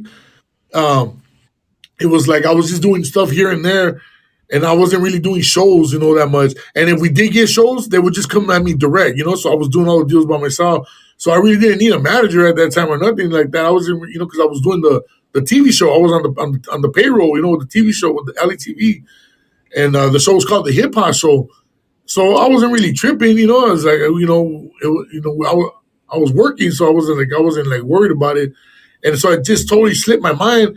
And then I asked her what part, and then she goes, "The part that you came in audition for Mike Judge for the movie that we're doing." And like, "Oh, that movie." And then, yeah, what's up? Yeah, okay, so these are the days we're filming. We're gonna fly you to Austin, Texas. You're gonna have to be out there for a month. This is your game paid this much. You get like everything was just coming at me real fast. I'm like, what? Like I was just okay. Like I didn't know, like what. And we're gonna send you the email with your itinerary and everything. And I was like, okay. And I just didn't know what to do. It's just like, all right. So I just like I went to work that whole day and it still didn't hit me till like the following day. I checked my email and I was like, oh shit, like this is like really going down, you know? And bro, I'll tell you one thing, man. At the last minute, when they came to pick me up, they even sent a fucking limo to come to my pad and pick me up. I was living in the hood at that time, and it was an apartment building, and everybody was like tripping out, like, "What's this big old stretch limo outside?" You know, and I was just like, dude, you know, like I was just tripping out. Like I didn't want to go out. I didn't want to do it. I started getting like cold feet, and I just like a lot of shit just started going through my mind. I'm like, what if, you know, I make everybody look stupid? What if I make Mike Judge look stupid? What if I get there and, you know, and I'm not the right fit for the part? But, you know, I'm like, just so much shit was going through my head, man. And everybody was calling me. The 20th Century Fox was calling me. My manager was trying to call me. Everybody was calling my boy. The only calls I was taking from my boy, my rap partner at the time was Brown Weddle, rest in peace. And he was telling me, dog, you gotta go, man. This is fucking Mike Judge, bro. You gotta go, man. And I kept telling him, I go, dude, I'm nervous. I don't know. I kept telling him everything that was going through my head. It was, bro, just go, man. You're gonna nail it, man. Just go, man. And yeah, it took a while, man. The limo driver was over knocking on my door. So finally, Mike Judge called me, man. Mike Judge was calling me. He called me a couple of times. I didn't pick up. I finally pick up like on the third time. He goes, hey, you know, and he sounded like Hank Hill. He like not mad, but he sounded like Hank. And he goes, CiTRic, everything all right? You know, we need you to get on that plane, man. To be, you know, you got to be out here, man. We got to do the tomorrow. We have a table reading tomorrow morning, so you got to get out here tonight. You know, and all this. I was like, all right, no, I'm there, man. I'm just grabbing some last minute things, man. But I'm there. I'm going, man. And then yeah, so I finally went out there and jumped in that limousine, and it changed my life, man. That's what a crazy story. I mean, wow. Well, Mike Judge must have really seen something in you because it's such a rich character, such a great character. Did you have a wig or Yeah. okay? Yeah, Did you have a similar look? Yeah, they had to do a custom made wig and everything. I had to go to a fitting, you know, they're you know, measuring my dome, and you know, they had this tape measuring around me, and then the lady, it was I remember it was at her house, and she had her house, and in the back, and she had a back house. The back house, the whole house was turned into like a studio for they make Sure. wigs and all kind. So they have pictures of all the movies they worked on. Like they do all kinds of like not just wigs, but like special effects. And I remember they had stuff like from the Predator. You know, like they did a lot of work. You know, like special effects costumes for Predator. I was just like tripping. I'm just sitting in the room and just looking around at everything, just like in disbelief because you know I always wanted to be entertainment, but and my whole thing was music. And we had just signed a record deal with a Spanish record label out of Mexico, one of the biggest record companies out of Mexico, and we were getting ready to go on tour and do this whole Spanish album, and they had everything lined up for us. And even the record label said, "Put everything on hold. When you come back, we'll resume everything. Don't worry about it, man. Just go out there, man." And it was a good thing because while I was out there, Mike Judge goes, "Hey, man, I know you do music." He goes, "I want to hear some of your shit." So I called the record company and told him, "Hey, can you send me some CDs so I could give to the director and the writer of the movie, Mike Judge. He wants to hear some shit." So they overnighted me some CDs. I gave it to him the next day. And then during lunch, we were talking. The following day at lunchtime, he hit me up and he goes, "Hey, bro, there's like 3 songs that I hear on your CD that I really like, man." He goes, I want to put them in the movie." And I was just like, "Well, yeah, dude, whatever, man, whatever you think works." So I would just talk to the record label, "Man, you guys work it out and, we'll make it happen." He said, "Oh, no sweat, man." So yeah, so when the movie was done filming, I thought, like I didn't really think much of it. Yeah, no, the next thing the label calls me up and they go, "Hey, we're working a deal right now to get you 3 songs on the movie and this and that." And that set off a whole nother thing, man. That became a whole nother paycheck too, because out of that, I started when the album came out, and then Idiocracy came out, and then a lot of people, were listening to it, especially now, because now you got Shazam and all that. So the music on Idiocracy, it made it to Silicon Valley and HBO. Like I just started licensing music like all over, man, because of Mike Judge. Like now I get hit up by all kinds of people like to license shit, Amazing, amazing, and you know what? I didn't realize that part of the story. I'll have to go back and I just watched the movie just randomly I'll watch it every 5 years. I'll probably watch it. And I just watched it maybe less than a month ago, and I think that's what got me thinking about you. I was like, oh, you know what? I got to reconnect with Anthony, with CiTRic over here. So because it's such a great character. Oh yeah. You know what? I'm gonna take a screenshot. Can you do that face again? Like that or without it? Hang on. Do it both ways. Perfect, buddy. Thank you. And that is like that's mine is like crazy. You've got this great face with goatee, and I love that. I mean, at an instant, before the flash or the phone clicks, you're like, and you got it. And you've got this look that is such. Funny. It's funny because I started doing that face years ago. Back when I was like, I don't know, like 17, 16. And me and my homies used to always I was in Mexico. I had friends in Mexico, because I was out there for like 3 years. That's how I learned Spanish real good. Because I was getting into trouble over here, so my mom sent me over there for like 3 years, and I learned that. I went to school over there for so I learned. That's what. Yeah, and for a long time I was mad at my mom, but then I thanked her for it because everything just worked out. I was able to do Spanish hip hop, and it worked out. Like to this day. So I used to do that face with the homies. We used to always play like just games like who could we try to make each other laugh, like who do stupidest faces, and I would always win with that face and shit. I would do that face and you know what I'm saying. So I would always get them cracking up and shit. So it always win, and it just stuck with me. My mom used to always get mad. Hey, that's just gonna get stuck like that one day. You gotta stop doing it. I know. Like old people are like, don't do that. It'll stick like that. Yeah. But the reason I always go like this is because I have two looks. Like if you're going to take my photo, especially when they, before cameras were so good, and if you needed a flash or if it's a dark, if I don't do anything, inevitably I look like this. I look, like I'm half asleep. So I always overcompensate, and then it just kind of became my look, like like crazy. So that's the reason I do it. And then people, when I got hired, they're like, okay, do that look. Well, one of the reasons why I do it too, like in photos now, like I started doing that because the same thing. If I take pictures, it looks like I just woke up. Like right now, like I'm just sitting here, and it just looks like I'm high as fuck. Like normally I usually am, but you know what I'm saying. For the most part, that's just the way I look. I got small little eyes, even if I'm high or not. You know what I'm saying? So that's just how I look. So when people say, "Are you high?" I always tell them a little bit. And then I just go about my day. But I do that face, and then it just gives it another look. Like, okay, this was awake. Brilliant. Were you or are you? And if you don't want to talk about it, that's great. In the cannabis industry or adjacent, or because I know, did you have a clothing line? Do you still? I know you've had several businesses, and I don't know if it's something you want to talk about, or if not, no worries. I mean, we used to be in the cannabis industry. My son and I used to grow for a while. And then when I got the Lopez gig, I kind of stopped. I stopped that for a while. Well, not that I stopped. It's just that we got raided. You know what I'm saying? So they raided the warehouse by accident, only because I didn't have my paperwork in order. That's the only reason why. Well, they didn't raid that. They raided us because somebody else said we're growing, but we had shit in order. But we were over the limit on on how many we were able to grow.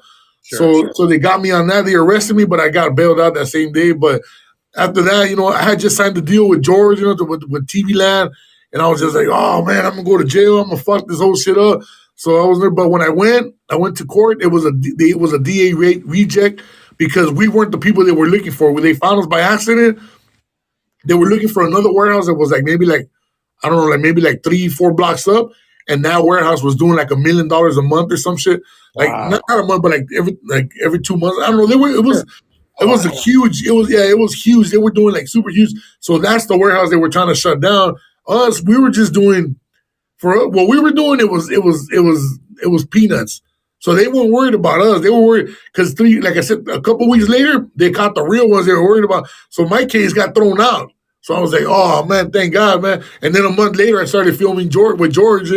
So I just stopped, because then I started making money with George and, Sure. doing with TV Land, and I wasn't tripping on it.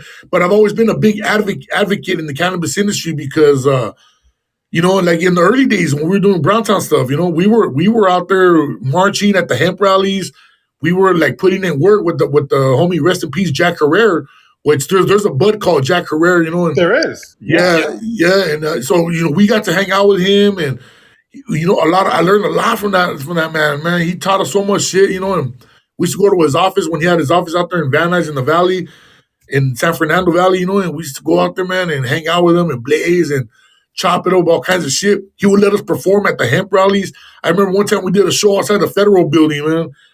and we even, all the federal, FBI's walking around just making sure nobody was smoking weed on the premises and keeping it peaceful, but every rally we did was peaceful, and sometimes Cypress Hill would show up because, they were on tour at the time, and sometimes they would just show up, and it was just a beautiful time, man, because, we're just having a good time, man. We're just like a bunch of hippies, man, just having a good time, smoking weed and performing and just people everywhere.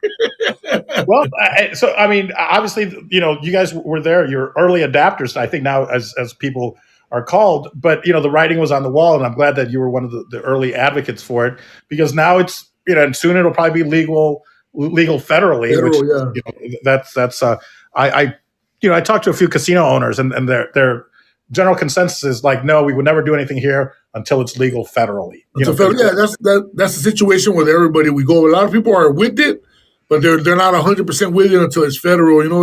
Until it's it's regulated like alcohol, basically. And that's what's going to happen. They're just trying to figure out how can we regulate this. You know what I'm saying? So that's really where it all falls down to with law enforcement, because they don't know how to regulate it like alcohol. Like they could test you, with alcohol if you're drunk driving, DUI, So they're trying to figure that out for weed. How are we gonna be able to regulate this? Because either way, regardless of anything, a lot of people are out there smoking and doing their thing. Just like there's drunk drivers or smoke, people are smoking, but I think drunk drivers are way more dangerous than weed smokers. I'll be honest with you. You know what I'm saying? I'm not advocating to smoke and go out and drive, but I'm just saying from my experience and my knowledge, I've seen it. A lot of people have seen it. Alcohol is more dangerous than cannabis is. And law enforcement, they don't know how to regulate it. So that's the problem right there, man. They don't know how to regulate that. How can they tax people if you're fucking up? I get it. I get it. That's it. And of course, they want their cut. Yeah, exactly. They want to make that's what I'm saying. How they're trying to figure out, okay, how can we tax this if people are, DUI in it like that? How can we get it into a DUI? Because there's really no accurate test that can say you were high at this moment or it's like there's really nothing accurate, that because we all know that shit can stay in your system you can smoke right now, not smoke for the rest of the month, and it'll still pop up. Right. Exactly. So they could say, well, you could say, well, fuck, I smoked last month, but it's still in my system. I'm not high. It's been a month. Yeah, exactly. Yeah. So they're trying to perfect a test for that. And that's really where it's at. I think once they figure that out, it's going to go federal, and then it's going to, it's going to get regulated just like alcohol. Right on. Right on. So then, were there a lot of projects between, and that really is one of my favorite movies, Idiocracy, because it's so well written. Thank you, Mike Judge, and so comedic. And I feel like maybe it was underrated when it came out, but if it's not already a cult classic, I think it will be, because just the talent in there and the commentary, the social commentary on what. How our society is devolving. I mean, it was brilliant, and everyone that was in it was amazing, including yourself, CiTRic. So congratulations for being. I'm glad you got in that limo. I'm glad your neighbors didn't fucking steal the tires on that limo. Yeah, I know. Yeah, no, thank you, bro. I mean, it's one of those movies that. It's I guess it's considered a sci-fi comedy, but it's like, man, if you look at what's going on in the world these days, man, it's kind of like almost like we're almost there, and it has, you know what, and it has become a cult classic. I get it's already it's being called what was it? What's some of the quotes I've been seeing? The first comedy movie to turn into a documentary. That's what I see that pop up all the time. Yeah. The first comedy movie that turned into a documentary. It's a documentary. And when I saw that, I was like, damn, you know, like, and then I started seeing that everywhere. And every time when people figure out, or when they put two and two together, they're like, wait a minute, you're the guy from Idiocracy, I'm the Secretary of Defense. And then I do the, you know, and then people start laughing. They're like, man, that movie was so ahead of its time. And a lot of people that saw it when it first came out, they were like, when I first saw it, I was like, man, I just lost brain cells right now. And the same people 10, 20 years later are like, dude, that fucking movie is so on point, man. He goes, I didn't realize it at the time, but now I look at it and it's like, man, Mike Judge was ahead of his time on this one. Like, he knew what was up, you know? From the merging of all these, global corporate entities to the devolving of Fuddruckers, and you see it evolving from Fuddruckers, and it ends up being called Buttfuckers. Yeah. Because that's what we always think, anyways. But it shows the evolution, and you get hand jobs at Starbucks, and and it's just the dumbing down of America, the dumbing down of society. Yeah. And all the characters are just brilliantly played, and including like that general that was also a pimp, you know, because Upgrade got him in trouble. Whatever. Yeah, I said I just saw it. I started thinking of you again. I was like, I wonder what CiTRic's up to. And when I first saw it, when it first came, you know, or maybe soon after it came out, I remember I was like, who the hell is that? Because every time I see a Latino actor, I'm like, I got to find out who that is. And at first I thought it was my friend Horatio Sanz from Saturday Night Live. But I was like, that can't be him. I'm like, that's not him. I'm like, no, I go, that's somebody else. But I go, but who is it? Why have I never seen him before? You know, because I try to follow Latino actors. And then I think that's when you first got on my radar was because you were in this cult classic of a movie. But I saw when it first came out, and even then I thought it was brilliant. I was like, of course, Mike Judge. It's brilliant commentary. Yeah, no, this shit is wild, man. Yeah, and I go places, you know, and like I said, when people figure it out, you know what I'm saying, they put two and two together. A lot of people have recognized me because of the voice. You know, when I started talking, and I remember I was at 7-Eleven, some fool was looking at me, and I was just like, oh shit. And I was out there with my son, and we're talking, and then that fool just kept coming up to me closer and coming in, and I was getting ready to sock this fool because I don't know what he was up to, you know. And he comes up to me and goes, hey, bro, by any chance, were you in a movie called Idiocracy? And I started laughing, and like, well, yeah, Secretary of Defense, right? And I go, yeah. He goes, oh man, yeah, I love that movie, man. I recognize your voice right away, man. He was like 2 hours over, man. We're in the 7-Eleven, and he came around, and so I thought he was like coming, like trying to, you know, like I didn't know what to expect, to be honest. I was already like ready, man. I was like, man, this fool, he looks like he's up to something, man. But nah, it was cool, man. He's just a fan. Hey, yeah, I got recognized taking a dump in a bowling alley, so. I've told that story before. It's out there, so I'll have to tell you one of these days. Yeah. But, what's that? Yeah, no. Let me know. Yeah. It's pretty funny. It was because I did commercials for Del Taco, and I was Luisito. And I'll tell you real quick. And this guy, I was at a bowling alley in the Valley. And it was, I was like, oh, I got to use the bathroom. And it had stall doors, but they only went up to here. I think so people wouldn't go in there and do drugs or whatever, or I don't know, have sex. So I'm like, and you know, people aren't taking dumps, I guess, outside of their home. I'm like, I can't wait. So I'm sitting there and I'm kind of trying to crunch down, and the door's like this. And this Latino guy walks by, and then, you know, he comes walking by, and then he like stops and he backs up and he like, looks in, and I'm thinking kind of probably like what you're thinking, like, wow, this fool want, man, like what the fuck? And then you know he just continues, and right next door, you know, there's a wall, but then right past the stall wall, there's a urinal. So he starts going, and all of a sudden he starts going, Luisito making a burrito. Oh, Luisito. My name was Luisito in these commercials for Del Taco. Luisito making a burrito, and I'm like, what a time to get recognized is when I'm taking a drop out of all places. dropping a deuce. So at least your guy recognized you of your voice, not because you were sitting there taking a dump, and then made a song about it. I would have been like, "Hey, bro, are you dropping off that Del Taco?" That would have also worked. That would have been funny as well. I would have been like, "Oh, what do these guys want? Oh no, I don't got anything, guys. I don't got nothing." You're making a drop off. I call it the Del Taco drop off. That's right. They haven't hired me since then, so I don't care. They're going to be a sponsor. That is amazing. So, any other? But you worked on a little bit on King of the Hill and Squidbillies. Yeah. So you've done voiceover. And are you still okay on time? I don't want to monopolize your whole day, but I'm cool. I got a little bit of time still, man. Yeah. Cool. Good. Well, thank you, and I want to thank you again for those of you that just joined us. My guest today on Paul Vato Presents is Anthony Campos, aka Big CiTRic or CiTRic or Citro, as don't call him. Only George calls him that. That's George Lopez. Thank you so much for taking time and being here. So you did voiceover, and I'm sure because you knew Mike Judge that got you on King of the Hill, which is, you've made your own connections. You did great work for him. And then were there any other big projects? Was it Harsh Times?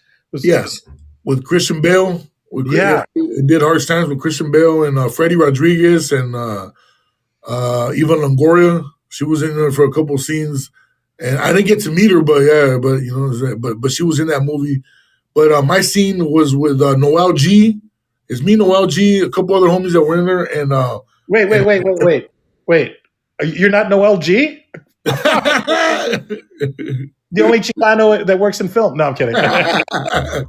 And then, it's crazy that in that movie he had his hair grown out.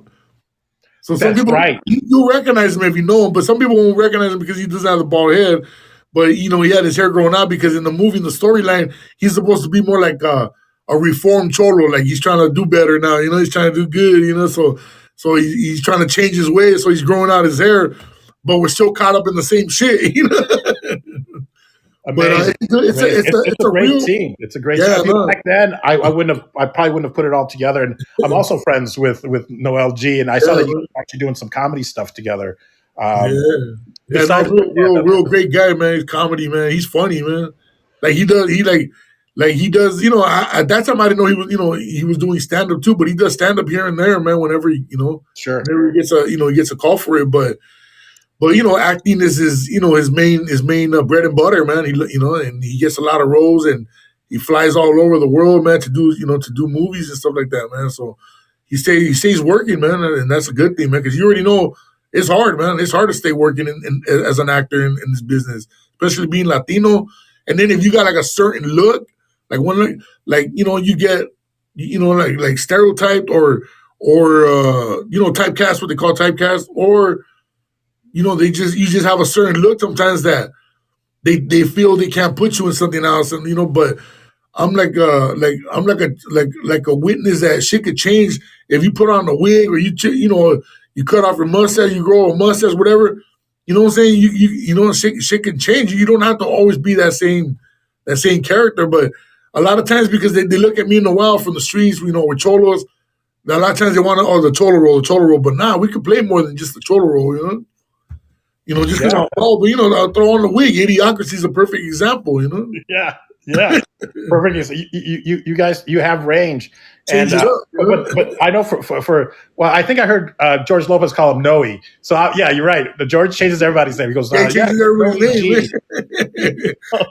He'll use your same name, but he'll twist it a little bit, Now you're this. Now this is what I'm gonna call you. All right, it's George Lopez. You're not gonna argue with him. You're on his show. Call me whatever you want, man. It's funny because, and for those that just joined us, we're bringing up a mutual friend, Noel G or Noel G, who is Hector from the Fast and the Furious. Yeah. But if there's a Chicano role, a Latino film or something. And they need a role. He also had monkeys flying out of his ass. Yeah, Bruce Almighty, I think. Yeah, that was maybe his first kind of one of the big roles. Yeah, one of it was with Jim Carrey, man. Jim Carrey. Emilio Rivera's in that scene too. Who is? Emilio Rivera. That's right. Of course. He's in that. If you remember, he's wearing the cutoff like a Levi's or jeans vest. Yep. Yep. Yeah, Yep. man. Rivera's I'll in do there that too, when man. monkeys come flying out of my ass. Well, monkeys come flying out of his ass. Yeah, no, Noel. I was gonna say Hector Noel. He's always getting clowned for that, man. He's like forever. People are like, "Hey, remember when that monkey came out of your ass?" Yeah, I got Everybody always hits him up on that shit. that's funny. So, are you friends also with Toy Shack Johnny, with Johnny from the Toy Shack here in Vegas? Have you met Man, him? I've never met him, but You I should. know he's real tight with Noel. Yeah, yeah. But I never met Johnny. Well, next time you come out, maybe we'll hang out because yeah, Johnny's a good friend of mine as well. Nice. Yeah, no, I'm down, man. Yeah, I He's would love to go see his shop, man. yeah, it's a great shop, especially for people like us that if your mom threw away all your old toys, they're all there, but now they're going to cost you a lot. Yeah, exactly. Yeah. Yeah, and I would love for to those of go us out that there, are hang out, and yeah, just go check out a shop. And we'll chill out. Me and Phil, we're talking about going out to Vegas soon, so he has to go handle some business over there, and with the DMV, and so we're talking about like just making a weekend out of it. Just go out for the weekend. Maybe we could just hang out and go do some lunch and go check out the shop and mastermind some shit. you guys should take the bus out here. With me and Phil, we won't fit. We have to take 2 seats each. Oh, amazing, amazing, amazing! I love it. And We have to you, buy 4 tickets for 2 guys. hey, we're traveling in style. We each get our own row. You've lost weight though, have you not? I mean, you look. Yeah, I lost a little bit of weight, man. It's just especially recently, I put myself on a diet, man. Once I get over 300 pounds, I start feeling it. It's like, so I gotta check myself, man, from time to time, man, because I love to eat, man. There's so much good food out there, man, and one of the places my son and me have been talking about is when we go to next time we go to Vegas, man, we're trying to hit that heart attack grill. I was. My joke was I was 2 pounds away from eating for free. Yeah, Yeah, for those that you don't gotta know, be 350, or something like that. if you weigh over 350, you eat for free, and you can do it once a day. But if I Oh, if that damn. if I would have done that right now, I'd be 500 or 600 pounds. If At I was least, eating for free, yeah. dude, Uh, I'm gonna. Oh yeah, no, I was telling my son today too. I go, man, I gotta work out, man. And he goes, what do you mean? He goes, yeah, I gotta work out, start eating more, so we could eat for free. I was actually probably already, truth be told, I was up to like 365 pounds, and then I started doing yoga, Anthony, believe it or not, and so I kind of started even a little yoga company called Bad Ombre Yoga, Oh, but it really ended up helping me just because I would eat better. I wouldn't go out drinking at night because if and I never said, oh, I have to do yoga tomorrow. I would say I get to do yoga tomorrow. yeah, So it would eliminate I'd be like, you know what, I'm not going to go out tonight and drink because then I don't get to do yoga in the morning, yeah, or in the afternoon, or you could do it anytime. But if I go out drinking with you tonight, I'm not going to do anything tomorrow. And I already know my body. So it eliminated. And I think that's part of the reason I lost, like, because I'm right at like around 300, or I'm always right around there. So I yeah. lost about 65 pounds, but I've got another 100 to go, man. So maybe we can do this journey together. Yeah, man. It's just disciplining yourself. That's it. Like you said, you know what I'm saying? And don't look at it like, oh, I have to do it. You gotta look like, oh man, you gotta look forward to it. You know what, I'm gonna do this because at the end of the day, I want to get results. And then same thing when I get on the indoor, I try to do as much walking as possible. We go out to the market, we go to the store, to Target, Walmart, whatever. We'll go around the store a couple of times to get that walk in. But at home, I have a cycle, indoor cycling. So Sure. I do at least 30 minutes every day on that thing, man. And yeah, there's days when I'm just like beat, man. I'm just not feeling it. But I'll get it in no matter what, man. I'll just be like, nah, man, it's gonna, it'll be all good. 30 minutes will go by quick. Throw on the headphones, play some music or throw on the TV or whatever, watch something. Before you know, the 30 minutes are over. Sometimes I go over, I end up doing like an hour, 40 minutes, 45 minutes, before you know it, because I get so into the programming, what I'm watching or I'm listening to music and I'm just vibing, and the time goes by quick. So I don't look at it like, oh, I have to, I just look at it like, oh, no, I'm looking forward to do it, like I want to get results, so I'm gonna do it. It's the getting started that's always Yeah, that's the hard part, getting started. Yeah. hang on, you know what? I forgot. I got to fill out this thing. I got to send out this quick message, and then the day's over. You're like, oh my god, where did the day go? But that's what I love about yoga, and I'm gonna see if I can get more Latinos into it, especially men. Because I'm sure there's this stigma about yoga that it's either for ladies or you have to be flexible or you have to be fit. None of that is true. Yoga doesn't get easier; you just get better. You just get better. Yeah, that's what I heard. Yeah. So I'm going to try and get more men into it. I'm starting a company that will make bigger mats, bigger blocks, because it's all about making the floor come up to you. You don't have to go down to the floor. You can just get bigger blocks. You just modify, and it'll make it easier for people. That's it. For POSs, people of size. I like to say that we're it's like big and tall. Big and tall, bad hombre yoga. So let me ask you, and then I think if you're ready, you tell me. But so how did you end up on Lopez? Did you know George already, or was it same audition process and then you guys connected, or how did you end up on Lopez? The way I got the Lopez gig was through John Alschuler and Dave Krinsky were the writers and executive producers of the show, but I met them through Mike Judge, because they've done some executive producing with Mike Judge, like Silicon Valley on HBO. I don't know if you ever seen that show. Really good show. I don't think it's aired. I think it's already done, but they got a lot of seasons out of there. I was on one of the episodes on season 1, episode 5. You were a tagger, or an artist? Yeah, the tagger. Yeah, the artist Chewy. Yeah, so those guys, they're writers and executive producers for that show as well, So they're all from that same circle. So that's where that came out. Or for a couple of years, they were just telling me, like, hey, we got something big we're working on for you. We wanna bring you aboard on doing some, something big, but we'll keep you in the loop. But I was just like, yeah, cool. Whatever you guys want to do, man, just let me know, man. I'm here. You already know. And a couple of years went by, man. And they, they, once in a while when I would work with them on other stuff, they would tell me that. But I never really tripped on it. I was just like, I never hit them up. Hey, what's going on with that, or what's up? Like I was just like, cool. If it happens, it happens. And then like 2 years later, I get a call from my agent, and she says, there's this pilot that's being filmed, and they want to know if you're interested. It's working with for a new show they're trying to do for George Lopez. And I'm like, are you kidding me? I go, yeah, man. So she signed me up, and what happened is I never had to do an audition for it, because they just called me in for the reading. They go, we're gonna have a table reading. You're gonna read with George and the other people. They already have, like my boy Moranzio Vance, and then who else was there? There was a couple other cats that were on the show. They didn't really make it to the show. The only one that made it was Moranzio, but they had like 2 other characters. I can't remember their names, but anyways, I went over there and I was the first one there at the reading, and I'm sitting there on the secretary, walked me into the conference room where they're having the big old table, where we're having the reading.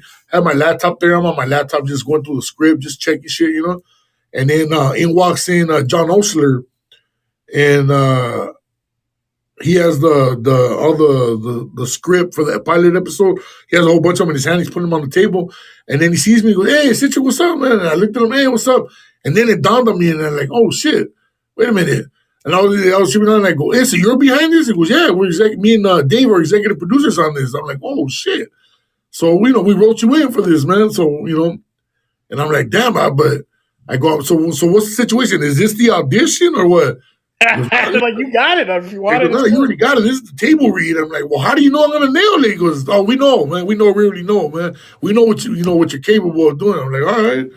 So in walks in George right after, like maybe like 5-10 minutes later, walks in George, and this is like on a Monday morning, early in the morning. It's like 8:00 in the morning, and he walks in there with all, in his suit. He's got dark glasses on, and you can tell he was partying the night before or something, man. And he was just like, and he looks at me and he was just went like that, like, what's up? And then John goes, hey, George, I want you to meet Anthony, a.k.a. CiTRic. He's going to play Manolo, your driver. And that's it, and we shook hands. And then after he just said, all right, let's get to work. And then he kind of sized me up. He looks at me up and down, like that. And then, he just sized me up, and then he just, all right, shook my hand, let's get to work. And we sat down, and we did the reading. And when we were done with the reading, he turns around because he was sitting right next to me. He turns around, he looks at me, and he goes, that was great. That was great. I like that. And he goes, hey, right, check it out, man. Right now, in about 10 minutes, we're going to go into that next room. The way you read right here, you better read like that over there in the room. And I'm like, okay, we have no problem. Like, well, what's up? He goes, oh, because over there we're reading for the executives of TV Land. And I'm like, oh, great. So I'm like, fuck. So we go, they take us next door, and we go in there.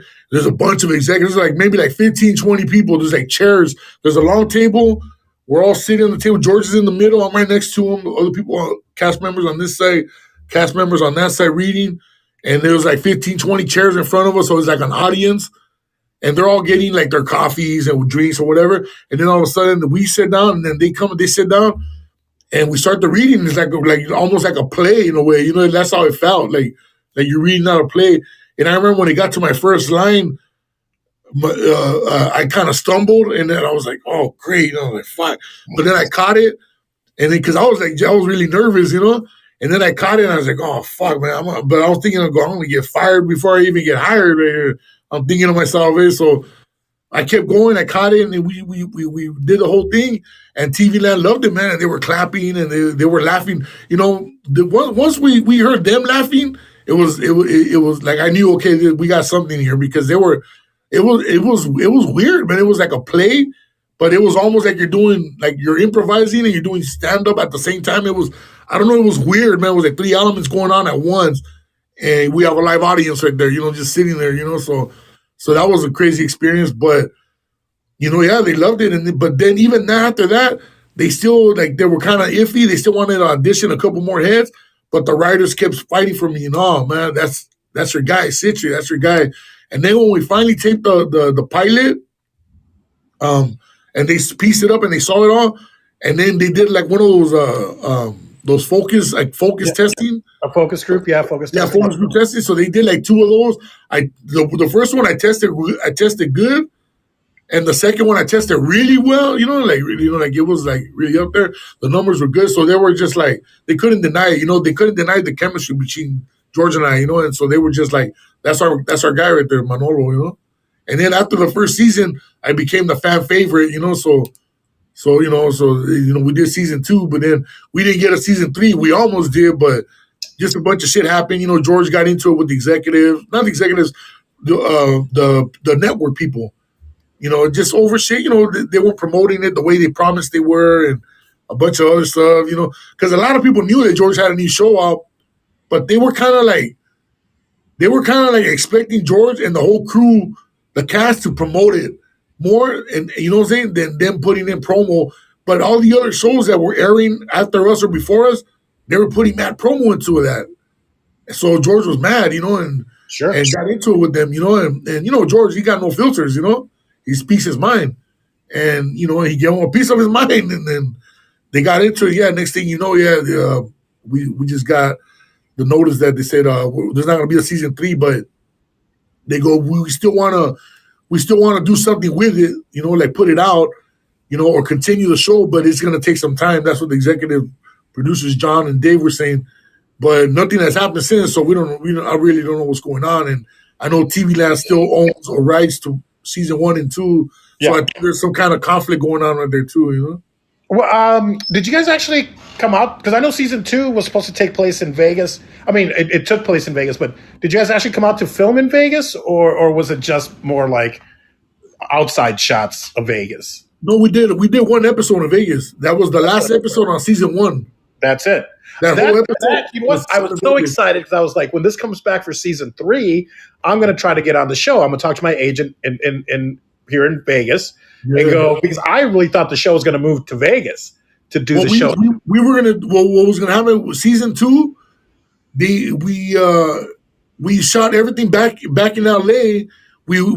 So we only shot episode 1 in Vegas, and I think part of the last episode of season 1, and because I think it was like 12 episodes. So season 11 and 12 were shot in Vegas, like half of 11, and all of 12 was shot in Vegas.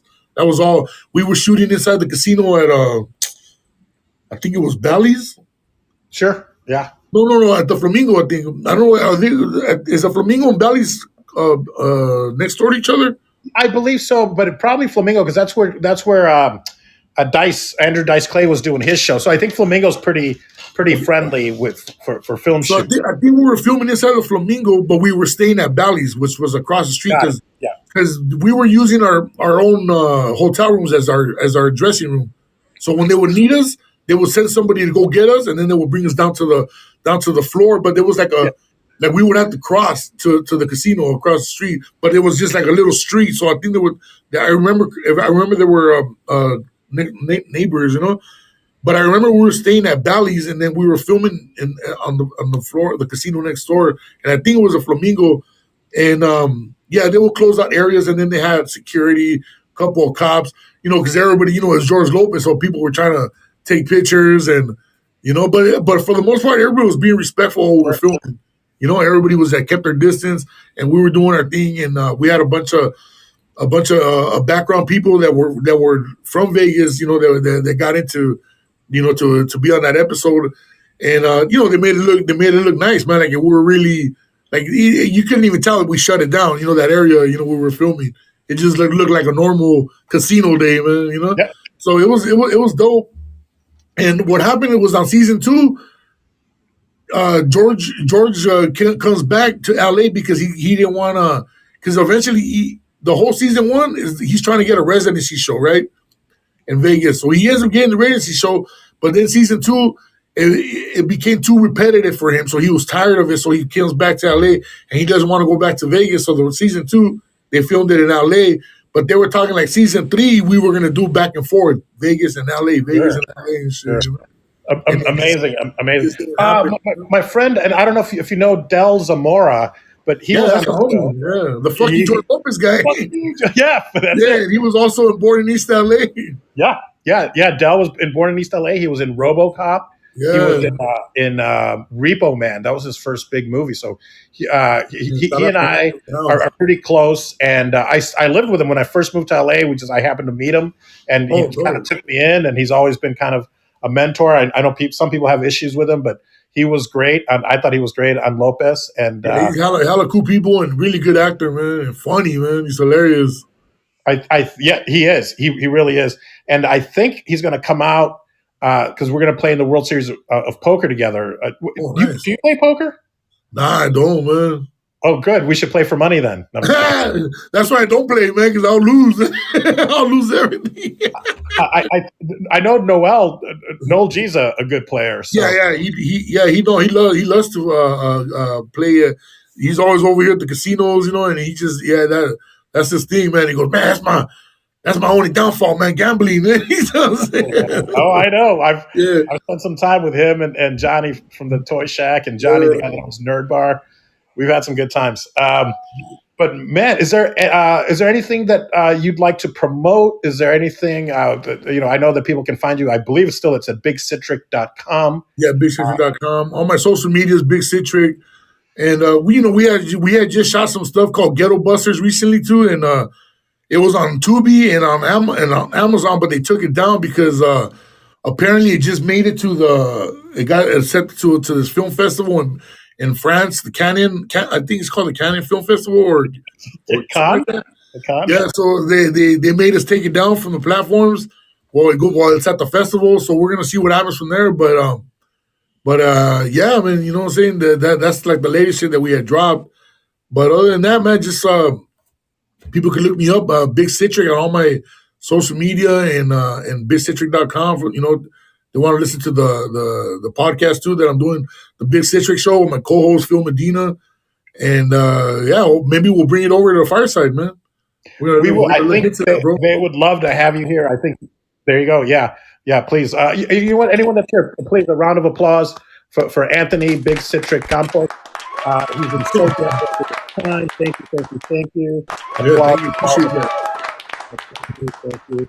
And please share the room and share the recording. I forgot to I think I sent it out, but then I forgot to ask you guys to share it. So after it's shareable, please share it with the world. And then tomorrow morning, 5 a.m., my series, Paul Vato Presents, is debuting. So I'm releasing my first 3 episodes. which nice. is Kay Parker from Canada, Bill Cott, Mr. Lariat on Wizards of Waverly plays, and then Naomi Gross, who was Pepper on American Horror Story.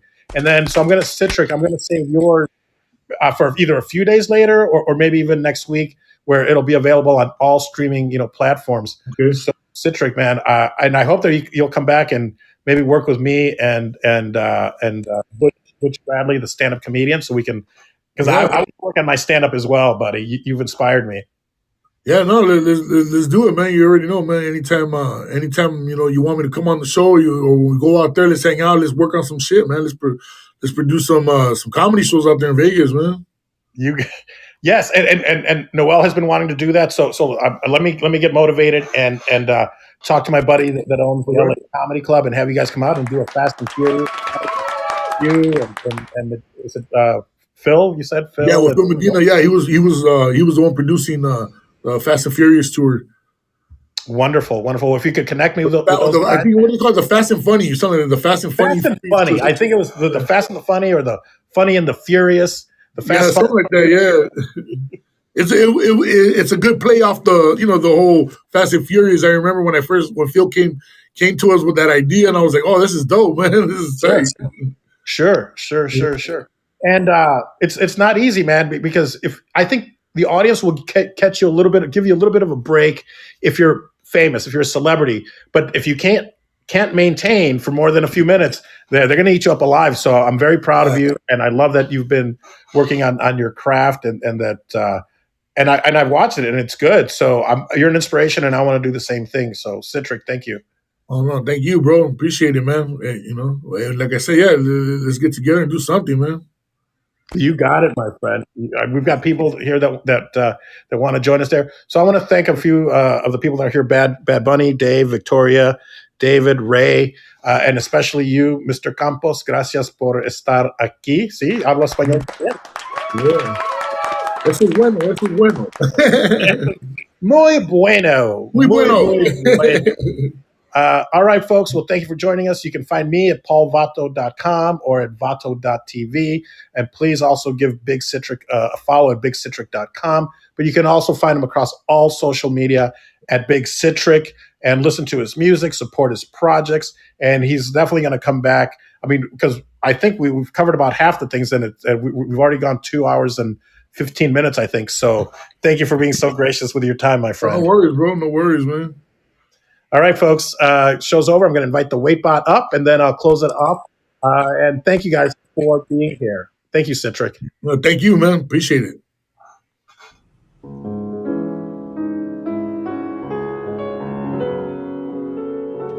We're going to do some interpreting. Hold it. I'm going to take a photo. Here, do it again. I love it. Órale, my friend. Thank you so much. I'm going to end the show in about 5 seconds. Thank you guys for being here. And I have another show this evening at 8 p.m. With, I don't know if you know Richard Villa, who's a stand-up comedian. So I have Richard, today's must be Latino Monday, I guess, because I had CiTRic right now, and then Richard Villa.